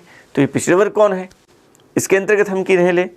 तो इसके लिए देखिए, जब हम आर्टिकल पूरे संविधान को खंगालते हैं तो एक आर्टिकल आता है, हमें मिलता है, और एक वो आर्टिकल है आर्टिकल 340। और उस आर्टिकल 340 में एक खास शक्ति दी गई है राष्ट्रपति को, और इसमें कहा गया है कि राष्ट्रपति पिछड़े वर्गों की पहचान के लिए एक प्राधिकारी की नियुक्ति कर सकेगा। प्राधिकारी शब्द मतलब अथॉरिटी, एक आयोग की ही बात समझ लीजिए आप, अगर स्पष्ट रूप से इसको समझना चाहें तो मतलब एक आयोग की नियुक्ति कर सकेगा वो। संविधान में तो शब्द अथॉरिटी लिया गया है, आयोग भी एक अथॉरिटी है, कि राष्ट्रपति पिछड़े वर्गों की पहचान के लिए और उनके विकास के लिए जो भी सिफारिश करने के लिए वो क्या कर सकेगा, अथॉरिटी की नियुक्ति कर सकेगा, प्राधिकारी की नियुक्ति कर सकेगा। ये पावर दिया गया राष्ट्रपति को पिछड़े वर्गों की पहचान के लिए और उनका उद्धार करने की सिफारिश करने के लिए। तो राष्ट्रपति ने क्या किया, आर्टिकल 340 के तहत दी गई इस शक्ति के तहत 1953 में इस प्रकार का पहला प्राधिकारी नियुक्त किया, एक आयोग, एक कमीशन की नियुक्ति की। और वो जो कमीशन आया वो आया काका कालेलकर आयोग। उसके अध्यक्ष काका कालेलकर थे, तो उन्हीं के नाम से इस कमीशन को काका कालेलकर कमीशन कहा गया, जिसकी नियुक्ति हुई 1953 में। पहला पिछड़ा वर्ग आयोग कह सकते हैं हम इसे, लेकिन फेमस नाम इसका उनके अध्यक्ष के नाम से काका कालेलकर आयोग इसे कहा जाता है। इस आयोग को ये जिम्मेदारी सौंपी गई कि आप पिछड़े वर्गों की पहचान कीजिए, लेकिन ये आयोग पिछड़े वर्गों की पहचान करने में सफल नहीं रहा, नाकाम रहा। फिर बाद में इसी प्रकार से एक और कमीशन की नियुक्ति की गई। उस कमीशन का नाम तो आपने सुना भी होगा, मंडल कमीशन। दूसरा पिछड़ा वर्ग आयोग कह सकते हैं आप, लेकिन चूंकि उसके अध्यक्ष बिंदेश्वरी प्रसाद मंडल थे, तो उन्हीं के नाम से इसे मंडल कमीशन कहा गया, मंडल आयोग कहा गया। 1979 में ये कमीशन आता है, 1979 में आयोग आता है, और इसके जो अध्यक्ष थे वो थे बिंदेश्वरी प्रसाद मंडल। बिंदेश्वरी प्रसाद मंडल, मंडल कमीशन कहा जाता है उन्हीं के नाम से, बीपी मंडल कहा जाता है, बिंदेश्वरी प्रसाद मंडल, बीपी मंडल। और ये मंडल आयोग बड़ा फेमस हुआ, इसकी रिपोर्ट बड़ी फेमस हुई। इस आयोग ने पूरे देश भर का दौरा किया और इसने कुछ सिद्धांत स्थापित किए, अपनी सिफारिशों में कुछ बातें कही। वो क्या क्या बातें थी, 3-4 बातें खास तौर से हम कर लेते हैं। इस मंडल कमीशन ने एक बात तो ये कही अपनी रिपोर्ट में, एक बात तो ये कही कि देखिए भारत में पिछड़े वर्ग की यदि हम पहचान करें तो भारत में वर्ग अलग से कोई वर्ग नहीं है, भारत में जातियां ही वर्ग हैं। भारत में चूंकि जाति के आधार पर पूरा का पूरा सामाजिक संरचना बनी हुई है, तो भारत में वर्ग की पहचान वो जाति के आधार पर की जा सकती है। इसका मतलब यह है कि हम पिछड़े वर्ग की बात करें तो पिछड़े वर्ग वही हैं जो पिछड़ी हुई जातियां हैं। तो पिछड़ी जाति को हम पिछड़े वर्ग के तौर पे पहचान कर सकते हैं। एक बात तो इसने ये कही। फिर दूसरी बात कही, जब जाति की ही हम पहचान कर रहे हैं पिछड़ी हुई जातियों की, तो इसने पूरे देश का दौरा करके कुल 3743 जातियों को पिछड़ी हुई जातियों के दायरे में माना कि ये जो जातियां हैं 3743 जातियां ये पिछड़ी हुई जातियां हैं, और चूंकि पिछड़ी हुई जाति ही भारत में पिछड़ा वर्ग है तो ये जातियां पिछड़े वर्ग में आती हैं, ये जातियां पिछड़े वर्ग में शामिल की जानी चाहिए, ये इसने सिफारिश की। ठीक है, तो इस तरीके से ये आयोग कहता है कि पूरे देश की लगभग 52% आबादी, ये 52% आबादी पिछड़े वर्ग में वो आती है। टोटल 52% आबादी को इसने एक तरीके से पहचान की पिछड़े वर्ग के रूप में, बैकवर्ड क्लास के रूप में। तो इसने कहा कि इन 52% लोगों को, इन पिछड़े वर्गों को सेवाओं में 27% आरक्षण दिया जाना चाहिए। 27% आरक्षण वो इन्हें दिया जाए। ठीक है, इस तरीके से ये उसकी कुछ मुख्य सिफारिशें थी। तो मंडल कमीशन की सिफारिशों को फिर बाद में आप जानते हैं 1989 में जाके, ये तो 79 में आया, आगे जाके फिर 1989 में विश्वनाथ प्रताप सिंह देश के प्रधानमंत्री बनते हैं और उन्होंने मंडल कमीशन की सिफारिश को लागू किया। और ओबीसी का जो आरक्षण, अच्छा एक बात इसने और कही थी, वो पहले मैं बता देता हूँ। इसने कहा कि देखिए आरक्षण, पिछड़ी हुए वर्ग हम किसे माने, पिछड़ी जातियों को माने। तो चूंकि पिछड़ी हुई जातियां ही पिछड़ा हुआ वर्ग है, तो एक बात तो इसने ये कही कि जो एससी और एसटी है वो तो स्पष्ट पहचान है, उसमें तो कोई दिक्कत ही नहीं है, क्योंकि एससी है वो उनकी पहचान तो आर्टिकल 241 में दी गई है, 341 में दी गई है। आर्टिकल 341 में स्पष्ट रूप से पिछड़ी हुई अनुसूचित जाति है, उनकी लिस्ट दी गई है, ये जाति अनुसूचित जाति में है। और एसटी की पहचान भी स्पष्ट दी गई है, वो आर्टिकल 342 में है। तो उसने कहा कि अनुसूचित जाति और अनुसूचित जनजाति वो तो डेफिनेटली पिछड़ी हुई जातियों में, मतलब पिछड़े हुए वर्गों में शामिल है, तो उनका तो आरक्षण तय है, उसमें तो कोई दिक्कत नहीं है। इनके अलावा ये चीज़ें, और पिछड़े हुए वर्ग में हमें इसके अलावा एक पिछड़ा हुआ वर्ग है, अन्य पिछड़ा हुआ वर्ग, वो और स्थापित करके उसने कहा कि ओबीसी को जो आरक्षण है वो उसने 27% आरक्षण की ये सिफारिश की, फिर कि ओबीसी का आरक्षण वो 27% आरक्षण उन्हें मिलना चाहिए।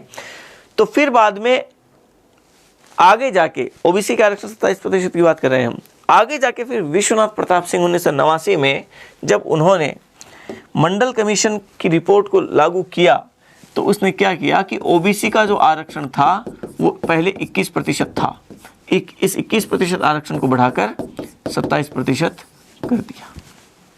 ये आरक्षण वीपी सिंह सरकार द्वारा ऐसा किया गया। कहानी समझना आप, आरक्षण दो आधारों पर मिल सकता है, पिछड़ा हुआ वर्ग होना चाहिए और उस वर्ग का सेवाओं में पर्याप्त प्रतिनिधित्व ना हो, ऐसा होना चाहिए। पिछड़े वर्ग की पहचान चूंकि संविधान में दी नहीं गई है, तो आर्टिकल 340 के तहत राष्ट्रपति उनकी पहचान के लिए आयोग बना सकता है, और उसने आयोग बनाया 1953 में काका कालेलकर आयोग और 1979 में मंडल कमीशन। मंडल कमीशन ने कहा कि पिछड़ी हुई जातियाँ ही पिछड़ा हुआ वर्ग है, अनुसूचित जाति और अनुसूचित जनजाति तो चूँकि उनका वो तो वंचित वर्ग रहे हमेशा से, वो तो अनिवार्य तौर पर पिछड़े हुए वर्ग में आएंगे, लेकिन उसके अलावा भी बहुत सारी जातियां ऐसी हैं जो पिछड़े हुए वर्ग में होनी चाहिए, उनकी स्थितियां ठीक नहीं हैं, और 3743 ऐसी जातियों को उसने इसके दायरे में माना और ये सिफारिश की कि उन्हें 27% आरक्षण वो दिया जाना चाहिए। वीपी सिंह सरकार ने 1989 में ओबीसी का आरक्षण 21% से बढ़ाकर 27% कर दिया। यहाँ तक स्पष्ट है। इससे आगे बढ़ते हैं। जब वीपी सिंह सरकार ने ऐसा किया तो फिर बाद में पीवी नरसिम्हा राव की सरकार आती है। आगे पीवी नरसिम्हा राव की सरकार आती है,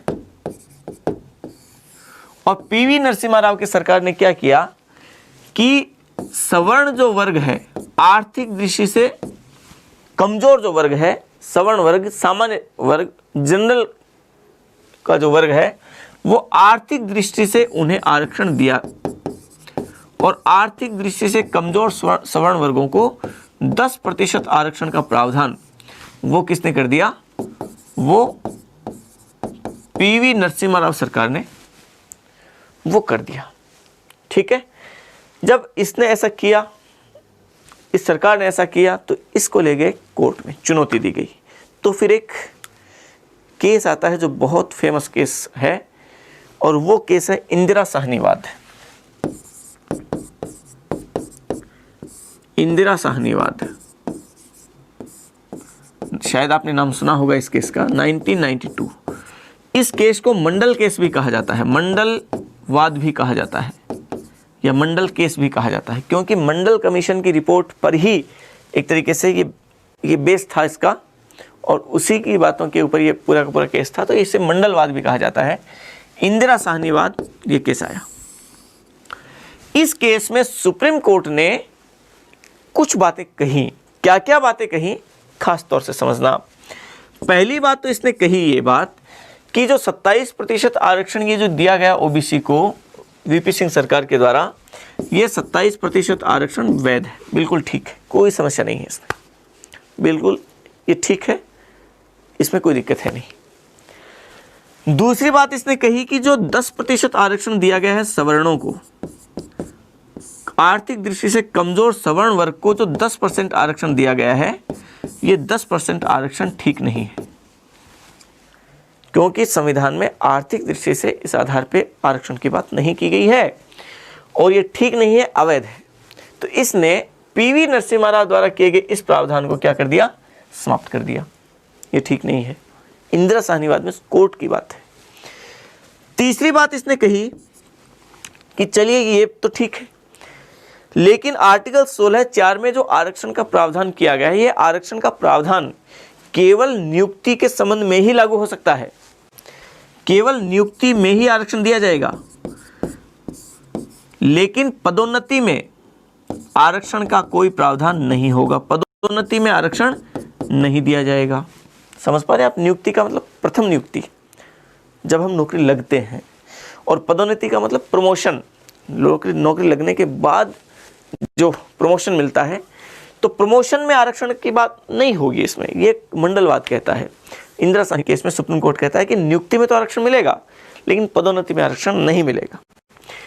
एक बात इसमें और ये कही गई कि चलिए आरक्षण मिलेगा तो सही, लेकिन हमें खास बात ये ध्यान रखनी है कि आर्टिकल 335 का हमें खास ख्याल रखना है।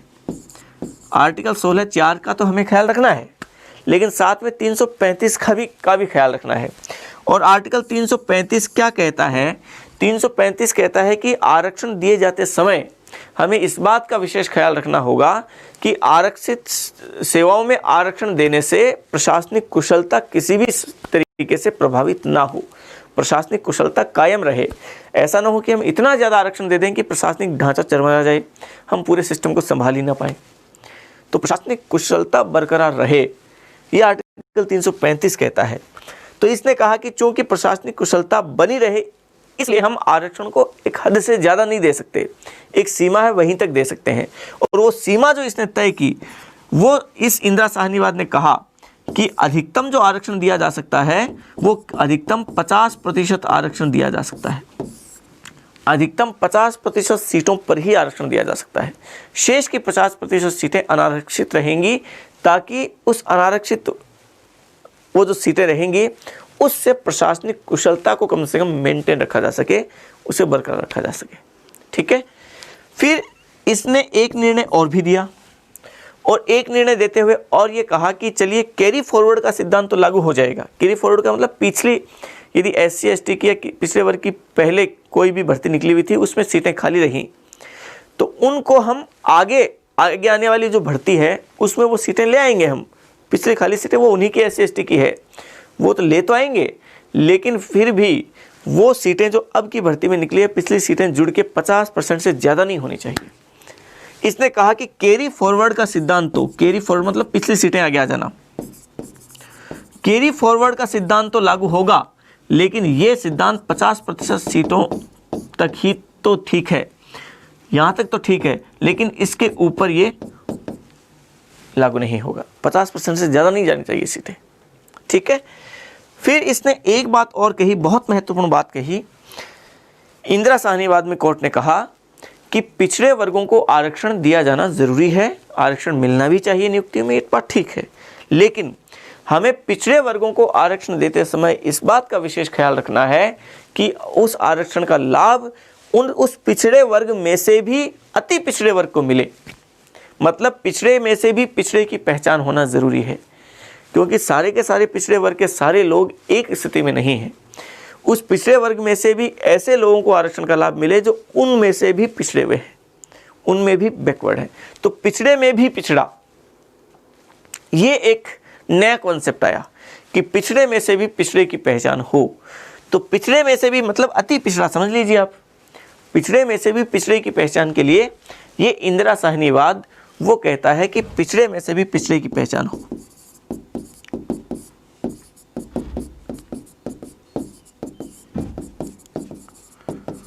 और पिछड़े में से भी पिछड़े की पहचान कैसे हो, इसके लिए इसने कहा कि जाति के आधार पर चलिए आप कर ले, पिछड़े वर्ग की तो पहचान कर लेंगे, क्योंकि जाति ही वर्ग है, पिछड़ा हुआ वर्ग, लेकिन उस जाति में भी और पिछड़े वर्ग की पहचान हम कैसे करेंगे। तो इसके लिए इसने कहा कि क्रिमिलेयर और नॉन क्रिमिलेयर की श्रेणी, वो इसने उसकी बात की कि पिछड़े में एक तो होगी क्रिमिलेयर, एक वर्ग तो होगा पिछड़े में क्रिमिलेयर वर्ग, और एक वर्ग होगा नॉन क्रिमिलेयर। क्रिमिलेयर और नॉन क्रिमिलेयर आपने नाम सुना होगा। क्रिमिलेयर का मतलब तो यह है कि पिछड़े में से भी जो ऊपर का वर्ग है वो, और नॉन क्रिमिलेयर का मतलब पिछड़े में और पिछड़ा हुआ वर्ग है। तो इसमें यह कहा गया कि इसके लिए आगे जाके आप कोई भी समिति बना देना और उसमें क्रिमिनल और नॉन क्रिमिनल के लिए क्या हम मापदंड रखें, आधार रखें, वो तो सरकार तय करेगी कि वो जो भी आधार रखेगी वो आधार रख लेगी। लेकिन क्रिमिनल और नॉन क्रिमिनल की पहचान करना बहुत ज़रूरी है। और जो उस पिछड़े हुए वर्ग में क्रिमिनल के दायरे में आते हैं उनको आरक्षण नहीं मिलेगा, उनको आरक्षण नहीं दिया जाए, क्योंकि उनको आरक्षण की ज़रूरत नहीं है।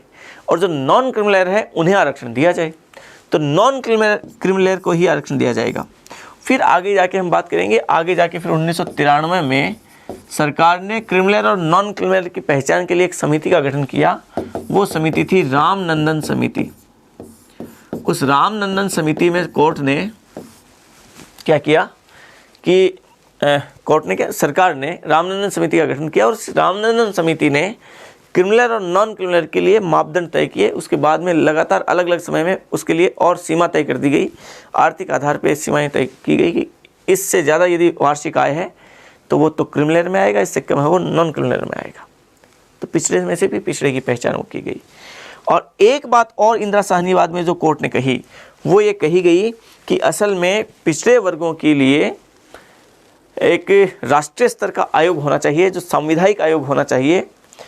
संसद कानून बना के एक ऐसे आयोग का गठन करे जो संवैधानिक आयोग हो और वो पिछड़े वर्गों के विकास के लिए सिफारिशें, एक स्थायी रूप से एक आयोग होना चाहिए। तो राष्ट्रीय पिछड़ा वर्ग की इसने एक तरीके से सिफारिश की। कोर्ट ने कहा कि राष्ट्रीय स्तर का पिछड़ा आयोग एक तरीके से संवैधानिक कमीशन का गठन किया जाना चाहिए। ये कोर्ट ने इंदिरा साहनीवाद में कहा। क्या क्या कहा? पहली बात 27% आरक्षण ठीक है। दूसरी बात 10% आरक्षण गलत है। तीसरी बात आरक्षण नियुक्ति में मिलेगा, पदोन्नति में नहीं मिलेगा। चौथी बात आरक्षण अधिकतम 50% सीटों पे मिल सकता है, उससे ज़्यादा नहीं मिल सकता। पांचवी बात कि आरक्षण में कैरी फॉरवर्ड का सिद्धांत लागू होगा, लेकिन पीछे की जो सीटें अब आगे लाई गई हैं वो मिला के 50% सीटों से ज़्यादा नहीं जानी चाहिए। फिर इसके बाद में और ये कहा गया है कि पिछड़े में से भी अति पिछड़े की पहचान हो, इसके लिए क्रिमिनल और नॉन क्रिमिनल इन दो वर्गों में बांटा जाना चाहिए। तो पिछड़े में से जो क्रिमिनल में आएंगे उनको आरक्षण नहीं मिलेगा, जब नॉन क्रिमिनल में आएगा उनको आरक्षण मिलेगा। क्रिमिनल और नॉन क्रिमिनल को हिंदी में शब्द कहें तो क्रिमिनल का मतलब मलाईदार पदार्थ। शब्द थोड़ा अटपटा आपको लग सकता है, इसलिए इंग्लिश वाला शब्द ठीक है क्रिमिनल। कैसे याद रहेगा आपको? क्रीमी लेयर, लेयर का मतलब परत, क्रीम का मतलब क्रीम आप जानते हैं, तो ऊपर की परत वो ज़्यादा पोषक होती है। तो उस वर्ग का भी, उस पिछड़े वर्ग का भी ऊपर का जो तबका है जो ज़्यादा विकसित है वो क्रिमिनल में आएगा। नॉन क्रिमिनल का मतलब नीचे का जो है वो सारा नॉन क्रिमिनल में, तो उन्हें आरक्षण का लाभ मिलेगा, क्रिमिनल को आरक्षण का लाभ नहीं मिलेगा। इसके लिए फिर रामनंदन समिति का 1993 में गठन किया गया। एक ये कहा कि राष्ट्रीय पिछड़ा वर्ग आयोग का गठन किया जाना चाहिए, संविधिक आयोग का गठन किया जाए जो पिछड़े वर्गों के विकास हेतु योजनाओं का निर्माण कर सके, उस दिशा में काम कर सके। ये असल में इंदिरा साहनीवाद आया, मंडलवाद आया 1992। चलिए अब देखें, मंडलवाद आ गया, कोर्ट ने निर्णय दे दिया, लेकिन हमने आर्टिकल 13 में भी पढ़ा था कि सरकार जब कोई काम करना चाहती है, कोर्ट यदि उसके ऊपर निर्णय देता है तो फिर सरकार संविधान संशोधन के माध्यम से कोर्ट के उन निर्णयों को निष्प्रभावी करने की कोशिश करती है। और ऐसा फिर किया भी गया। किया क्या गया कि एक संविधान संशोधन किया गया, 77वां संविधान संशोधन। और 77वां संविधान संशोधन किया जाता है 1995 में। और 77वां संविधान संशोधन करके क्या कर दिया गया? अनुच्छेद जोड़ा गया, अनुच्छेद 16 4 क। और 16 4 मतलब 4 में एक और क्लॉज जोड़ दिया, और अनुच्छेद 16 में चौथा क्लॉज था, उसमें एक बात 16 4 क। और इसमें कह दिया गया कि आरक्षण जो मिलेगा वो पदोन्नति में भी मिलेगा।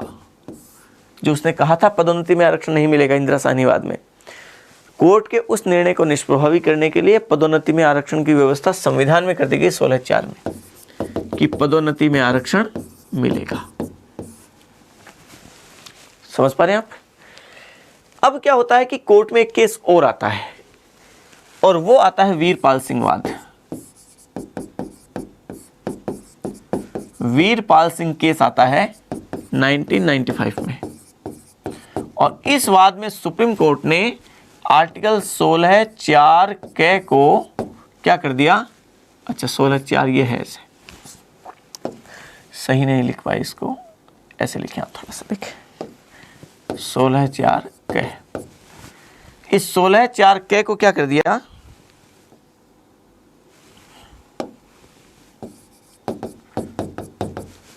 असंवैधानिक माना कि पदोन्नति में आरक्षण का प्रावधान गलत है, ठीक नहीं है, इसको निरस्त किया वीरपाल सिंह केस में। ठीक है, फिर बाद में एक संविधान संशोधन और आता है, और वो संविधान संशोधन आता है 81वां संविधान संशोधन।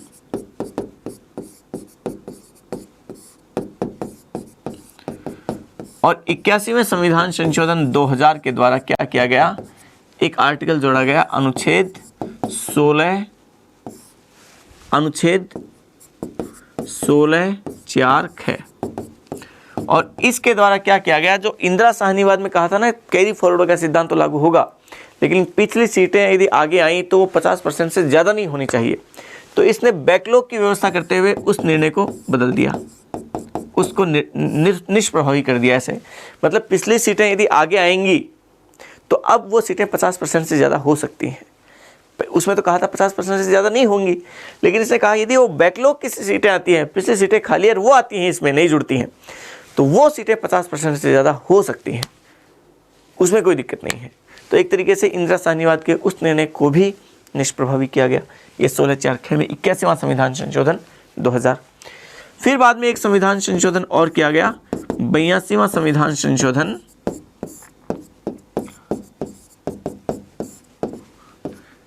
ये किया गया 82वां संविधान संशोधन 2000 में। और इस संविधान संशोधन द्वारा क्या किया गया, इसके द्वारा इस बात को तय किया गया कि जो आर्टिकल 335, उस आर्टिकल 335 में एक संशोधन किया, और संशोधन करते हुए कहा कि जो न्यूनतम अर्हता है, किसी भी पद की न्यूनतम अर्हता है, उसमें छूट की बात की गई कि उसमें छूट दी जा सकती है। न्यूनतम अर्हता में छूट, जैसे किसी पद के लिए जो न्यूनतम योग्यता है, जैसे आयु संबंधी योग्यता है, तो जनरल की यदि 35 साल है तो ओबीसी SC/ST की 40 साल करते हैं, तो न्यूनतम अर्हता में छूट का जो प्रावधान है वो 335 में संशोधन करके 82वां संविधान संशोधन करके ऐसा प्रावधान किया गया।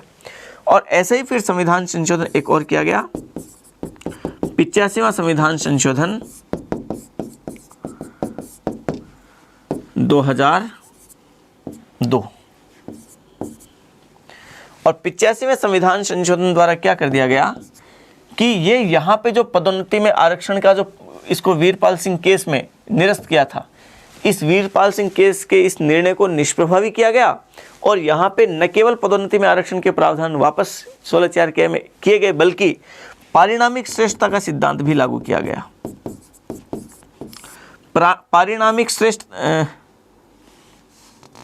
पारिणामिक श्रेष्ठता के सिद्धांत का मतलब क्या है कि जो प्रमोशन होगा, पदोन्नति में तो आरक्षण मिलेगा, मतलब SC/ST को प्रमोशन के ज़्यादा अवसर मिलेंगे, सीधी सी बात है, वहाँ भी आरक्षण लागू होगा। और अब अगर मान लीजिए पहले जनरल का कोई व्यक्ति, थोड़ा सा इसको समझ लीजिए पारिणामिक श्रेष्ठता का सिद्धांत क्या है। मान लीजिए कोई एक पोस्ट है, वो 2nd ग्रेड की पोस्ट है, और उस पर जनरल का आदमी, जनरल कैटेगरी का कोई व्यक्ति 2010 में उस पर नियुक्त हुआ था, और SC का कोई व्यक्ति या ST का कोई व्यक्ति 2015 में उस पर नियुक्त हुआ था। अब 2020 में प्रमोशन होता है, और प्रमोशन में SC वाले व्यक्ति का प्रमोशन पहले हो गया, ये तो अभी भी 2nd ग्रेड में है, ये SC वाला व्यक्ति 2020 में ये चला गया 1st ग्रेड में, समझ रहे हैं आप, उसके ऊपर के पद में चला गया ना। लेकिन यहाँ तक तो ये था कि वो जो पदोन्नति है उसके बावजूद भी जो सीनियरिटी है वो मूल तिथि से गिनी जाएगी, तो यहाँ वो ये सीनियर था, लेकिन इसमें ये कर दिया गया कि यदि वो ऊपर के पोस्ट पर चला गया तो अब सीनियर भी यही होगा। पारिणामिक अंतिम परिणाम में जो श्रेष्ठ है वो श्रेष्ठ होगा, अंतिम परिणाम में ये श्रेष्ठ हो गया तो यही श्रेष्ठ होगा। ठीक है, तो पदोन्नति में आरक्षण के साथ साथ पारिणामिक श्रेष्ठता के सिद्धांत को भी स्थापित किया गया 85वें संविधान संशोधन द्वारा। तो ये थोड़ा सा ध्यान रखें, यहाँ तक आते आते हो सकता है आपको थोड़ा सा कुछ चीज़ें गड़बड़ हो रही हों, लेकिन जब हम लिखेंगे तब हम इन सब चीज़ों को अच्छे तरीके से वापस लिख लेंगे, आपको थोड़ा सा समझ आ जाएगा। लिखिए आप 16(5) बाद में पढ़ते हैं, 16(4) को लाइए। पहले आप ऐसे कैसे लिख लीजिए, राज्य के अधीन सेवाओं में, राज्य के अधीन नियोजन एवं नियुक्ति में नागरिकों के ऐसे पिछड़े वर्गों के लिए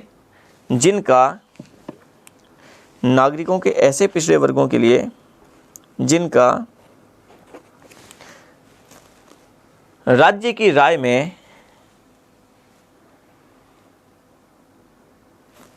सेवाओं में पर्याप्त प्रतिनिधित्व नहीं है,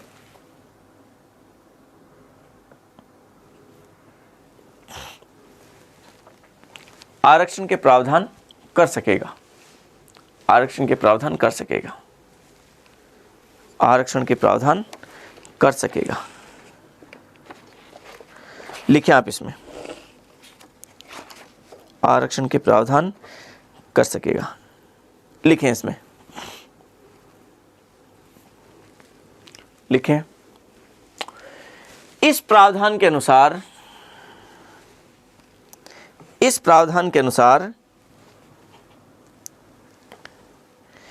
किसी वर्ग को आरक्षण प्रदान करने के लिए निम्नलिखित 2 आधारों का होना आवश्यक है, निम्नलिखित 2 आधारों का होना आवश्यक है, निम्नलिखित 2 आधारों का होना आवश्यक है। पहला लिखें, 1 नंबर पे लिखें, वह वर्ग पिछड़ा वर्ग हो। 1 नंबर पे लिखें, वह वर्ग पिछड़ा वर्ग हो। और दूसरा लिखें, उस वर्ग का सेवाओं में पर्याप्त प्रतिनिधित्व न हो, उस वर्ग का सेवाओं में पर्याप्त प्रतिनिधित्व न हो, उस वर्ग का सेवाओं में पर्याप्त प्रतिनिधित्व न हो।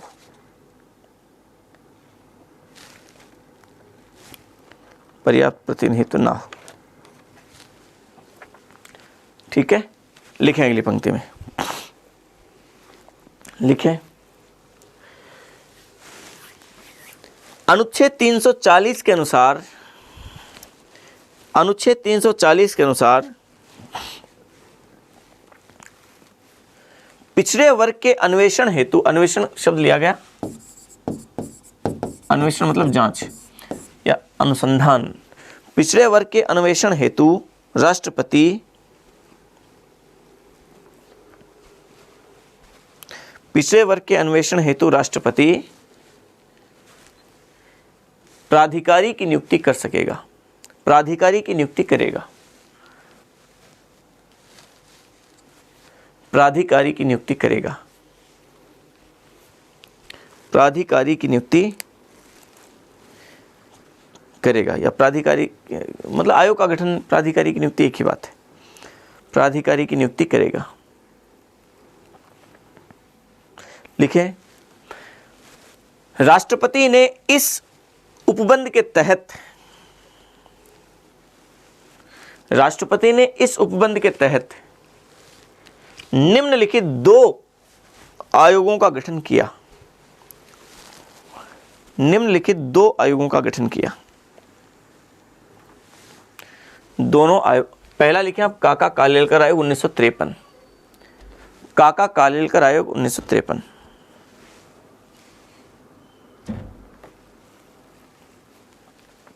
लिखें इसमें डैश करके, यह आयोग पिछड़े वर्ग की पहचान के पर्याप्त आधार, यह आयोग पिछड़े वर्ग की पहचान के पर्याप्त आधार ढूंढने में असफल रहा, पर्याप्त आधार निर्धारित करने में असफल रहा, असफल रहा। दूसरा लिखें, मंडल कमीशन, मंडल आयोग 1979, अध्यक्ष लिख लें बिंदेश्वरी प्रसाद मंडल, अध्यक्ष इसमें लिख लीजिए बिंदेश्वरी प्रसाद मंडल।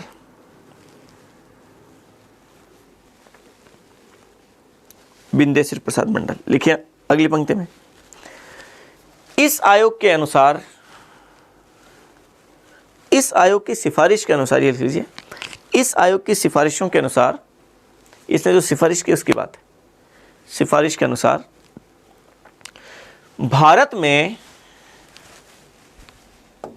भारत में पिछड़ी हुई जातियां ही पिछड़े हुए वर्ग हैं। पिछड़ी हुई जातियां ही पिछड़े हुए वर्ग हैं। पिछड़ी हुई जातियां ही पिछड़े हुए वर्ग हैं। लिखें अगली पंक्ति में, लिखें इसके अनुसार अनुसूचित जातियां तथा अनुसूचित जनजातियां,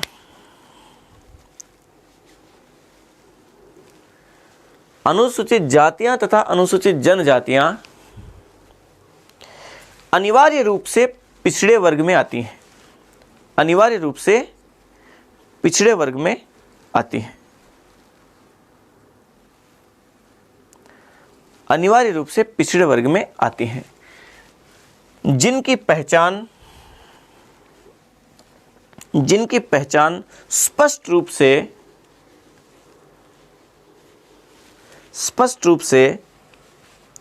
क्रमशः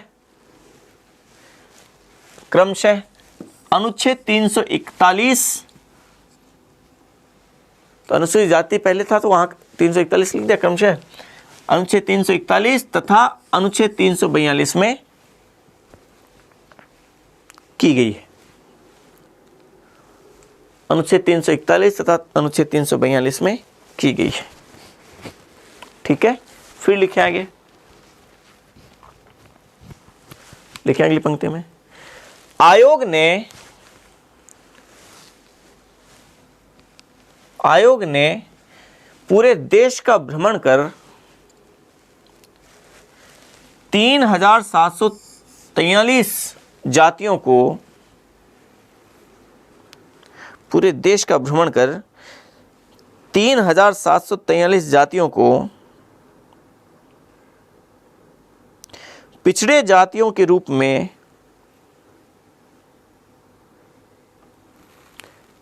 पिछड़ी जातियों के रूप में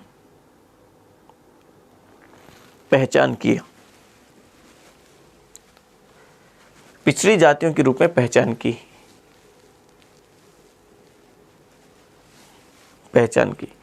आयोग के अनुसार देश की 52% आबादी पिछड़े वर्ग में शामिल है। देश की 52% आबादी पिछड़ी हुई है या पिछड़े वर्ग में शामिल है।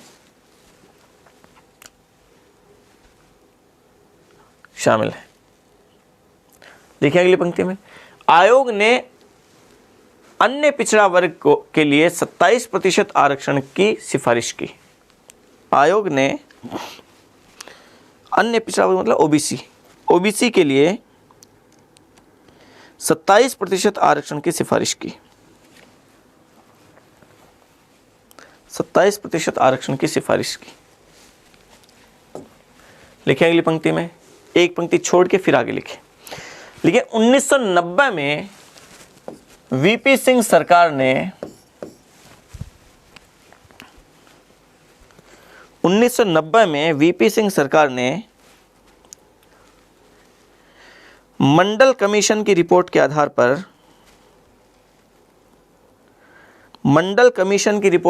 पर ओबीसी का आरक्षण 21% से बढ़ाकर 27% कर दिया। ओबीसी का आरक्षण 21% से बढ़ाकर 27% कर दिया। 21% से बढ़ाकर 27% कर दिया। फिर लिखें अगली पंक्ति में, लिखें पीवी नरसिम्हा राव सरकार ने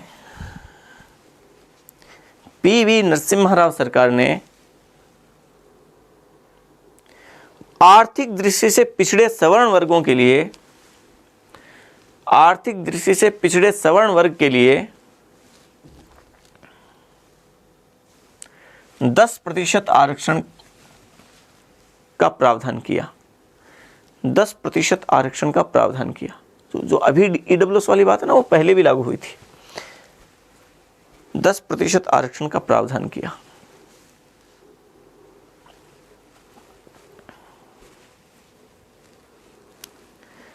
जिसे न्यायालय में चुनौती दी गई, जिसे न्यायालय में चुनौती दी गई। आगे एक लाइन छोड़ के लिखे आप, इंदिरा साहनीवाद 1992, कोष्टक में लिख लीजिए मंडल केस। इसे मंडल केस भी कहा जाता है, मंडलवाद भी कहा जाता है। लिखें इसमें इंदिरा साहनीवाद 1992 लिख लीजिए। इसे मंडलवाद भी कहा जाता है, इसे मंडल केस भी कहा जाता है।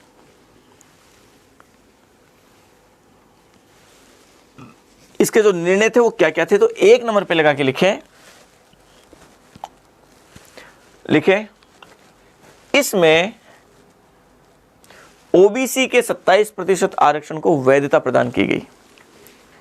ओबीसी के 27% आरक्षण को वैधता प्रदान की गई।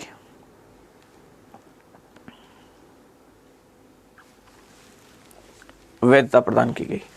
फिर लिखें, आर्थिक आधार पर सवर्ण वर्ग को दिए गए 10% आरक्षण को निरस्त कर दिया गया। आर्थिक आधार पर सवर्ण वर्ग को दिए गए 10% आरक्षण को निरस्त कर दिया। आर्थिक आधार पर सवर्ण वर्ग को दिए गए 10% आरक्षण को निरस्त कर दिया। फिर लिखें, आरक्षण केवल नियुक्ति में ही दिया जा सकता है, पदोन्नति में नहीं। आरक्षण केवल नियुक्ति में ही दिया जा सकता है, पदोन्नति में नहीं। आरक्षण केवल नियुक्ति में ही दिया जा सकेगा, पदोन्नति में नहीं। फिर लिखिए अगली पंक्ति में,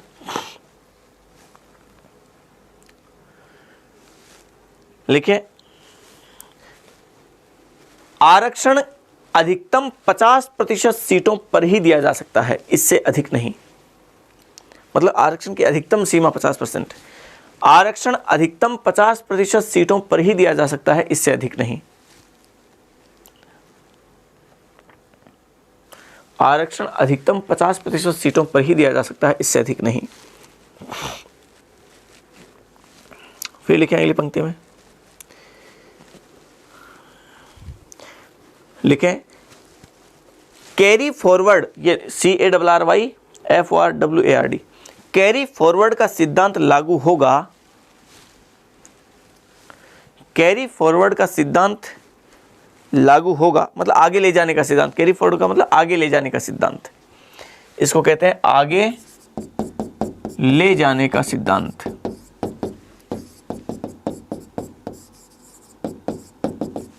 मतलब पिछली सीटें खाली थी, उनको आगे ले जाने का सिद्धांत। तो कैरी फॉरवर्ड का सिद्धांत लागू होगा, लेकिन कैरी फॉरवर्ड के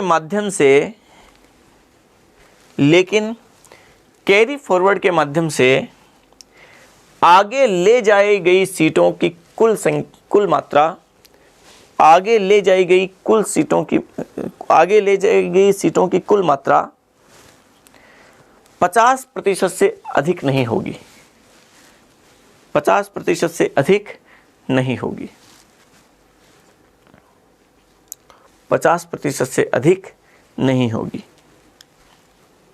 फिर लिखें आगे लिखें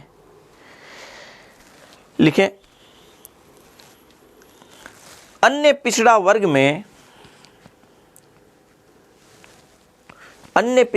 में अति पिछड़े की पहचान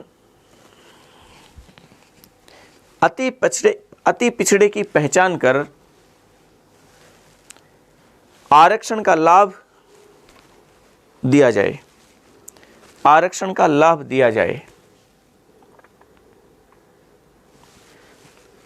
आरक्षण का लाभ दिया जाए,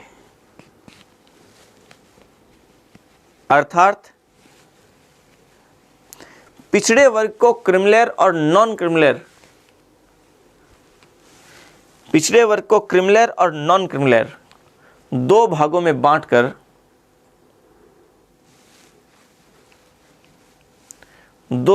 बांटकर आरक्षण का लाभ केवल नॉन क्रिमिलेयर वर्ग को दिया जाए, आरक्षण का लाभ केवल नॉन क्रिमिलेयर वर्ग को दिया जाए। आप जानते होंगे ना, ओबीसी का जो जाति प्रमाण पत्र बनाते हैं उसके लिए पहले 6 माह, आजकल 1 साल कर दिया, जिसको वापस बनाना पड़ता है, जबकि SC ST के लिए एक बार बना लिया वो लाइफ टाइम चलता है और बाद में नहीं बनाना पड़ता। तो वो 1 साल के बाद वापस क्यों बनाना पड़ता है? ताकि ये उसे प्रूव करने के लिए, प्रमाणित करने के लिए मैं अभी भी नॉन क्रिमिलेयर में हूँ। 1 साल तक बना दिया, 1 साल तक वो नॉन क्रिमिलेयर में रहा, लेकिन अगले साल हो सकता है उसकी आय बढ़ गई, तो फिर वो क्रिमिलेयर में आया कि नहीं आया, तो उसको वापस इस बात को घोषित करना पड़ेगा कि वो नॉन क्रिमिलेयर में है। तो हर 1 साल इसीलिए वो बनता है, जबकि SC ST का नहीं बनता है। SC ST पे क्रिमिलेयर और नॉन क्रिमिलेयर लागू नहीं होता है। चलिए आगे लिखें, पिछड़े वर्ग के अध्ययन एवं उसके विकास हेतु, पिछड़े वर्ग के अध्ययन एवं उसके विकास हेतु एक सांविधिक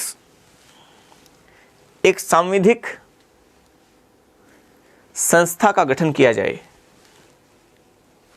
एक सांविधिक संस्था का गठन किया जाए, और कोष्टक में लिख लें राष्ट्रीय पिछड़ा वर्ग आयोग। एक सांविधिक उसे कहते हैं संसद विधि बनाकर किसी संस्था का गठन करती है, वो सांविधिक संस्था होती है। संवैधानिक संस्था तो वो जो जिसका वर्णन संविधान में किया गया, लेकिन सांविधिक वो जो जिसका वर्णन संविधान में तो नहीं है, लेकिन संसद ने विधि बनाकर उनका गठन किया है। तो एक सांविधिक संस्था का गठन किया जाए, कोष्टक में लिख लें राष्ट्रीय पिछड़ा वर्ग आयोग।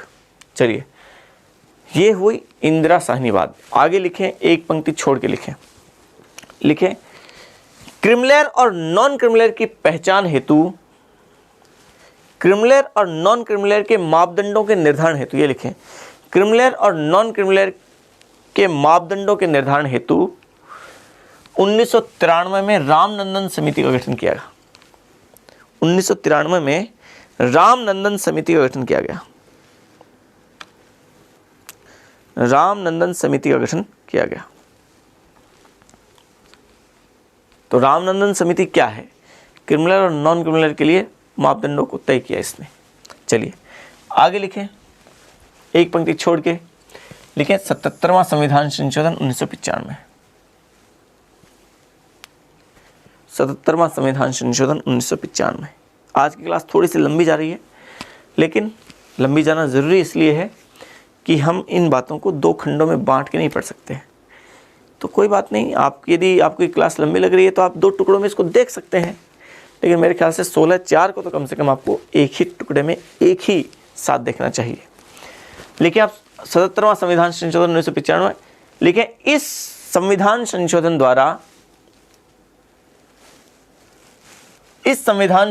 द्वारा अनुच्छेद 16(4) के जोड़कर पदोन्नति में आरक्षण का प्रावधान किया गया। अनुच्छेद 16(4) के जोड़कर पदोन्नति में आरक्षण का प्रावधान किया गया।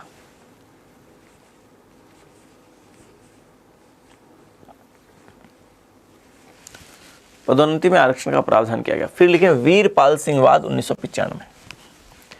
वीरपाल सिंहवाद 1995 लिखें। इस वाद में सर्वोच्च न्यायालय ने, थोड़ा जल्दी लिखा रहा हूं, इस वाद में सर्वोच्च न्यायालय ने पदोन्नति में आरक्षण को अवैध माना। पदोन्नति में आरक्षण को अवैध माना। पदोन्नति में आरक्षण को अवैध माना। फिर लिखें 81वां संविधान संशोधन 2000। 81वां संविधान संशोधन 2000 लिखें। इसमें इस संविधान संशोधन द्वारा अनुच्छेद 16(4) ख जोड़कर बैकलॉग की व्यवस्था की गई या बैकलॉग के प्रावधान किए गए।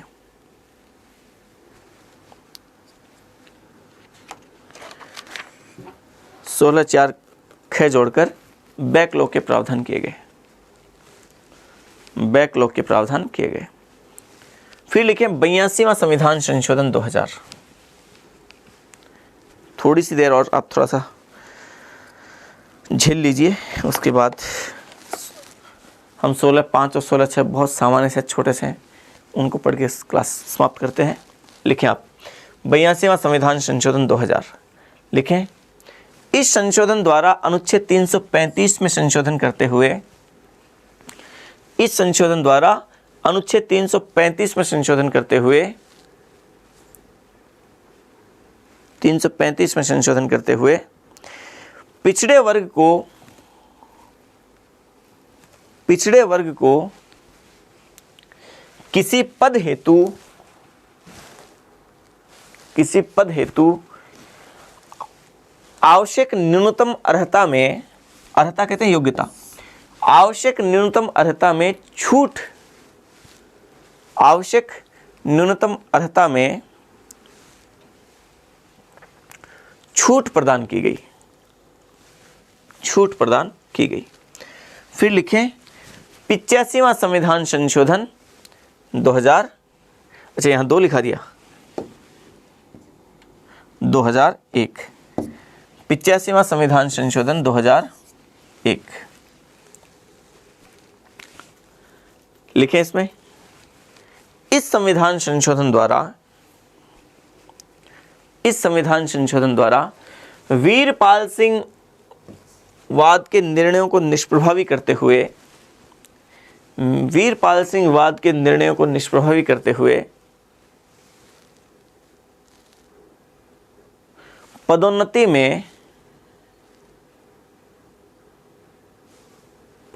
में आरक्षण के साथ पारिणामिक श्रेष्ठता के सिद्धांत को भी स्थापित किया गया। पदोन्नति में आरक्षण के साथ पारिणामिक श्रेष्ठता के सिद्धांत को भी स्थापित किया गया, पारिणामिक श्रेष्ठता के प्रावधान को भी स्थापित किया गया। अब क्या होता है कि इसमें एक केस आता है नागराजनवाद। एक बाद में केस आया नागराजनवाद, इसको अंत में और समझ लीजिए 2007 में।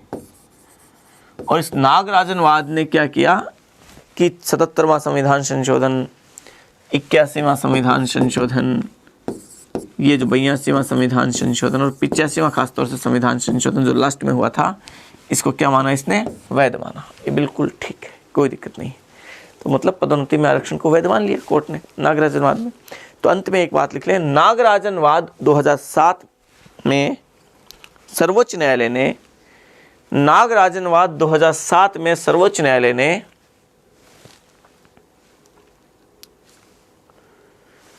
85वें संविधान संशोधन को वैधता प्रदान की। पदोन्नति के आरक्षण की बात यही तो थी, 85वें संविधान संशोधन को वैधता प्रदान की,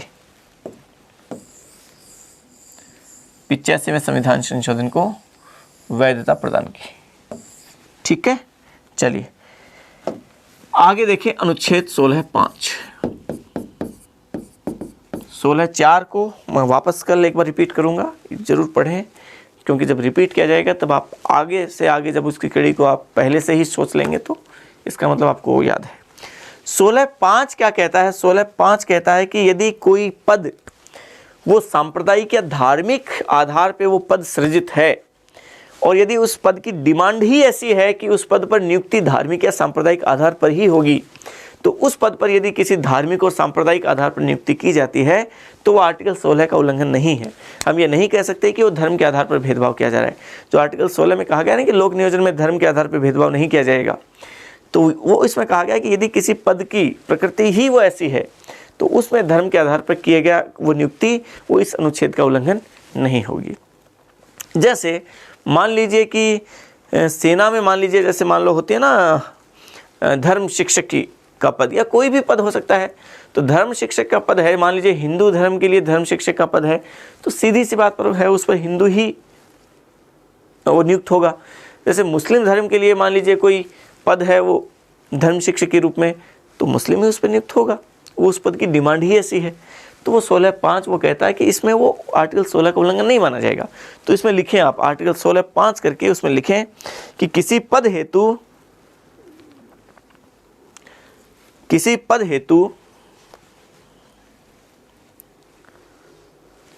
यदि किसी धार्मिक अथवा सांप्रदायिक आधार पर नियुक्ति किया जाना, धार्मिक अथवा सांप्रदायिक आधार पर नियुक्ति किया जाना आवश्यक हो तो ऐसी नियुक्ति इस अनुच्छेद का उल्लंघन नहीं होगी। तो ऐसी नियुक्ति इस अनुच्छेद का उल्लंघन नहीं होगा। ठीक है। और फिर बाद में लिखें अनुच्छेद 16(6).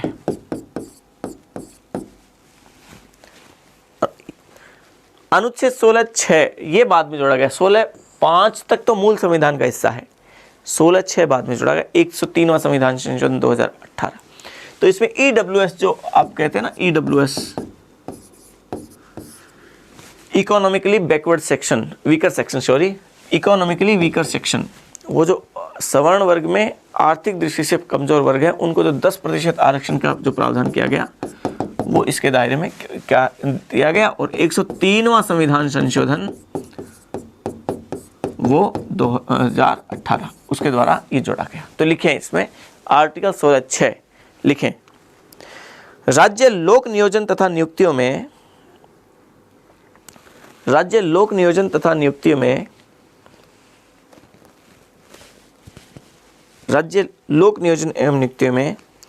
आर्थिक रूप से कमजोर वर्ग, कोष्टक में लिख लें EWS, आर्थिक दृष्टि से कमजोर वर्ग